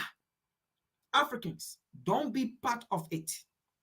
Do not be part of the crown of the United States. Do not be part of the crown of America, Europe. Don't be part. Don't be part of the colonizer. Let's see the last video.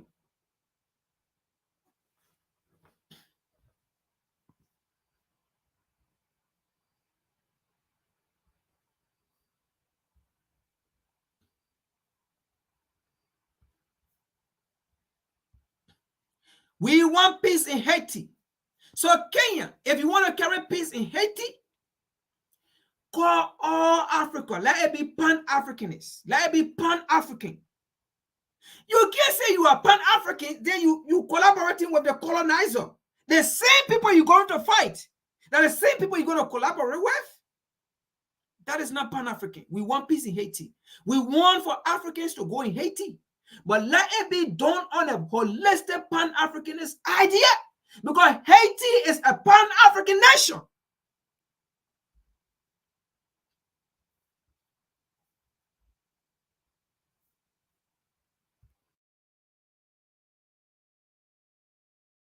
Political commentator Kim Ives joins us live now from Brooklyn in New York.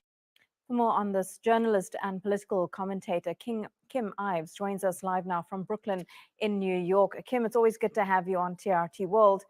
Do you think this Kenyan-led security force is going to be able to restore order as intended? Not at all. It's a recipe for disaster. We all know already that even the UN has expressed serious concern about the Kenyan police force, which has wrought havoc in its own country. In the month of July alone, they killed 35 demonstrators against a lot of the same issues Haitians are demonstrating against, which are IMF-imposed austerity measures and the strangling economically of the country. This is Kenya has simply become the poodle of the United States, as testified to by Lloyd Austin's signing an agreement with them this past week on the 25th.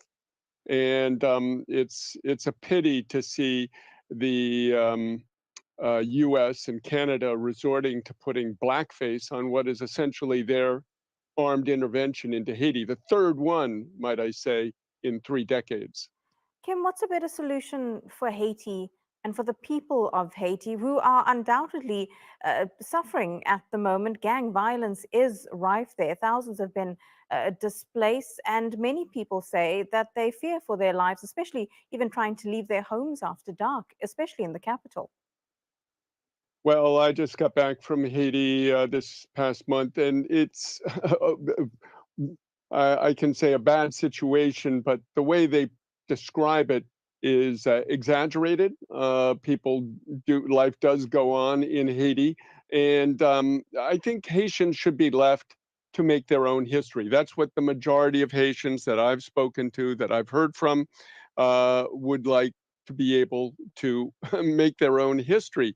I mean, when the U.S. was having its civil war, countries weren't intervening. When countries around the world, now the U.S. feels it has to come in, and they are really trying to stop a revolution in Haiti, because that's what the masses in Haiti are asking, and they portray these armed groups, all of them, as gangs. Some of them are criminal gangs, yes, but many of them are anti-crime. They're trying to stop the criminals. And so the U.S. trying to put them all in one basket and say they're all gangs is essentially a way to dissimulate their what they want to do, which is stop a revolution.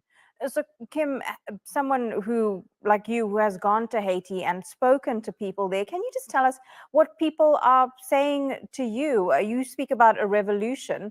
What are they saying that they want? Do they want to do it all on their own? Do they want any help from international sources and the community? And if they do, are they happier to take that help from a country like Kenya that is African, as opposed to the US and Canada that's Western? Who has invited the the world, the UN, to intervene in Haiti? It is the most reviled government probably Haiti has ever had, that of Dr. Ariel Henry, who was imposed on Haiti, inserted at the rule of Haiti, not through any democratic process, not through any election, but by the core group, which is headed by the US and Canada and France. The traditional neo-colonial masters of Haiti. And he is reviled. The people want him gone. They want a new government. They want change. Now, sure, some people, you'll find some people on the street who will say, yeah, anything but this, bring in the foreigners. But it has been a disaster, the past 2 interventions, one in 1994, one in 2004. Both of them brought sexual predation, all kinds of massacres in these poor neighborhoods. And now you're bringing in Kenyans who don't speak the language. They're already one of the most notoriously brutal and corrupt police forces on the African continent. And the UN is saying this. This is a real recipe for disaster. Okay, Kim Ives, thanks so much for breaking that all down for us and giving us such a good explanation of what's happening in Haiti. As always, appreciate you speaking to us.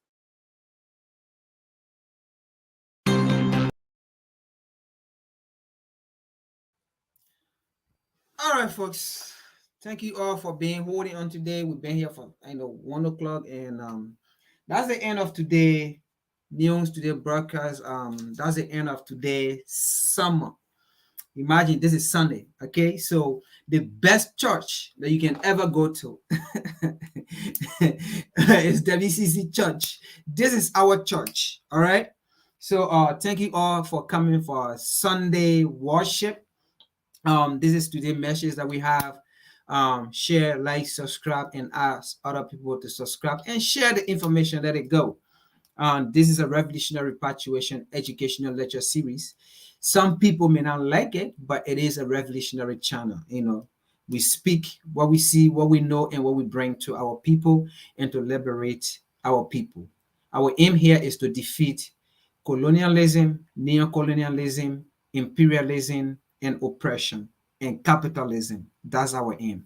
Peace.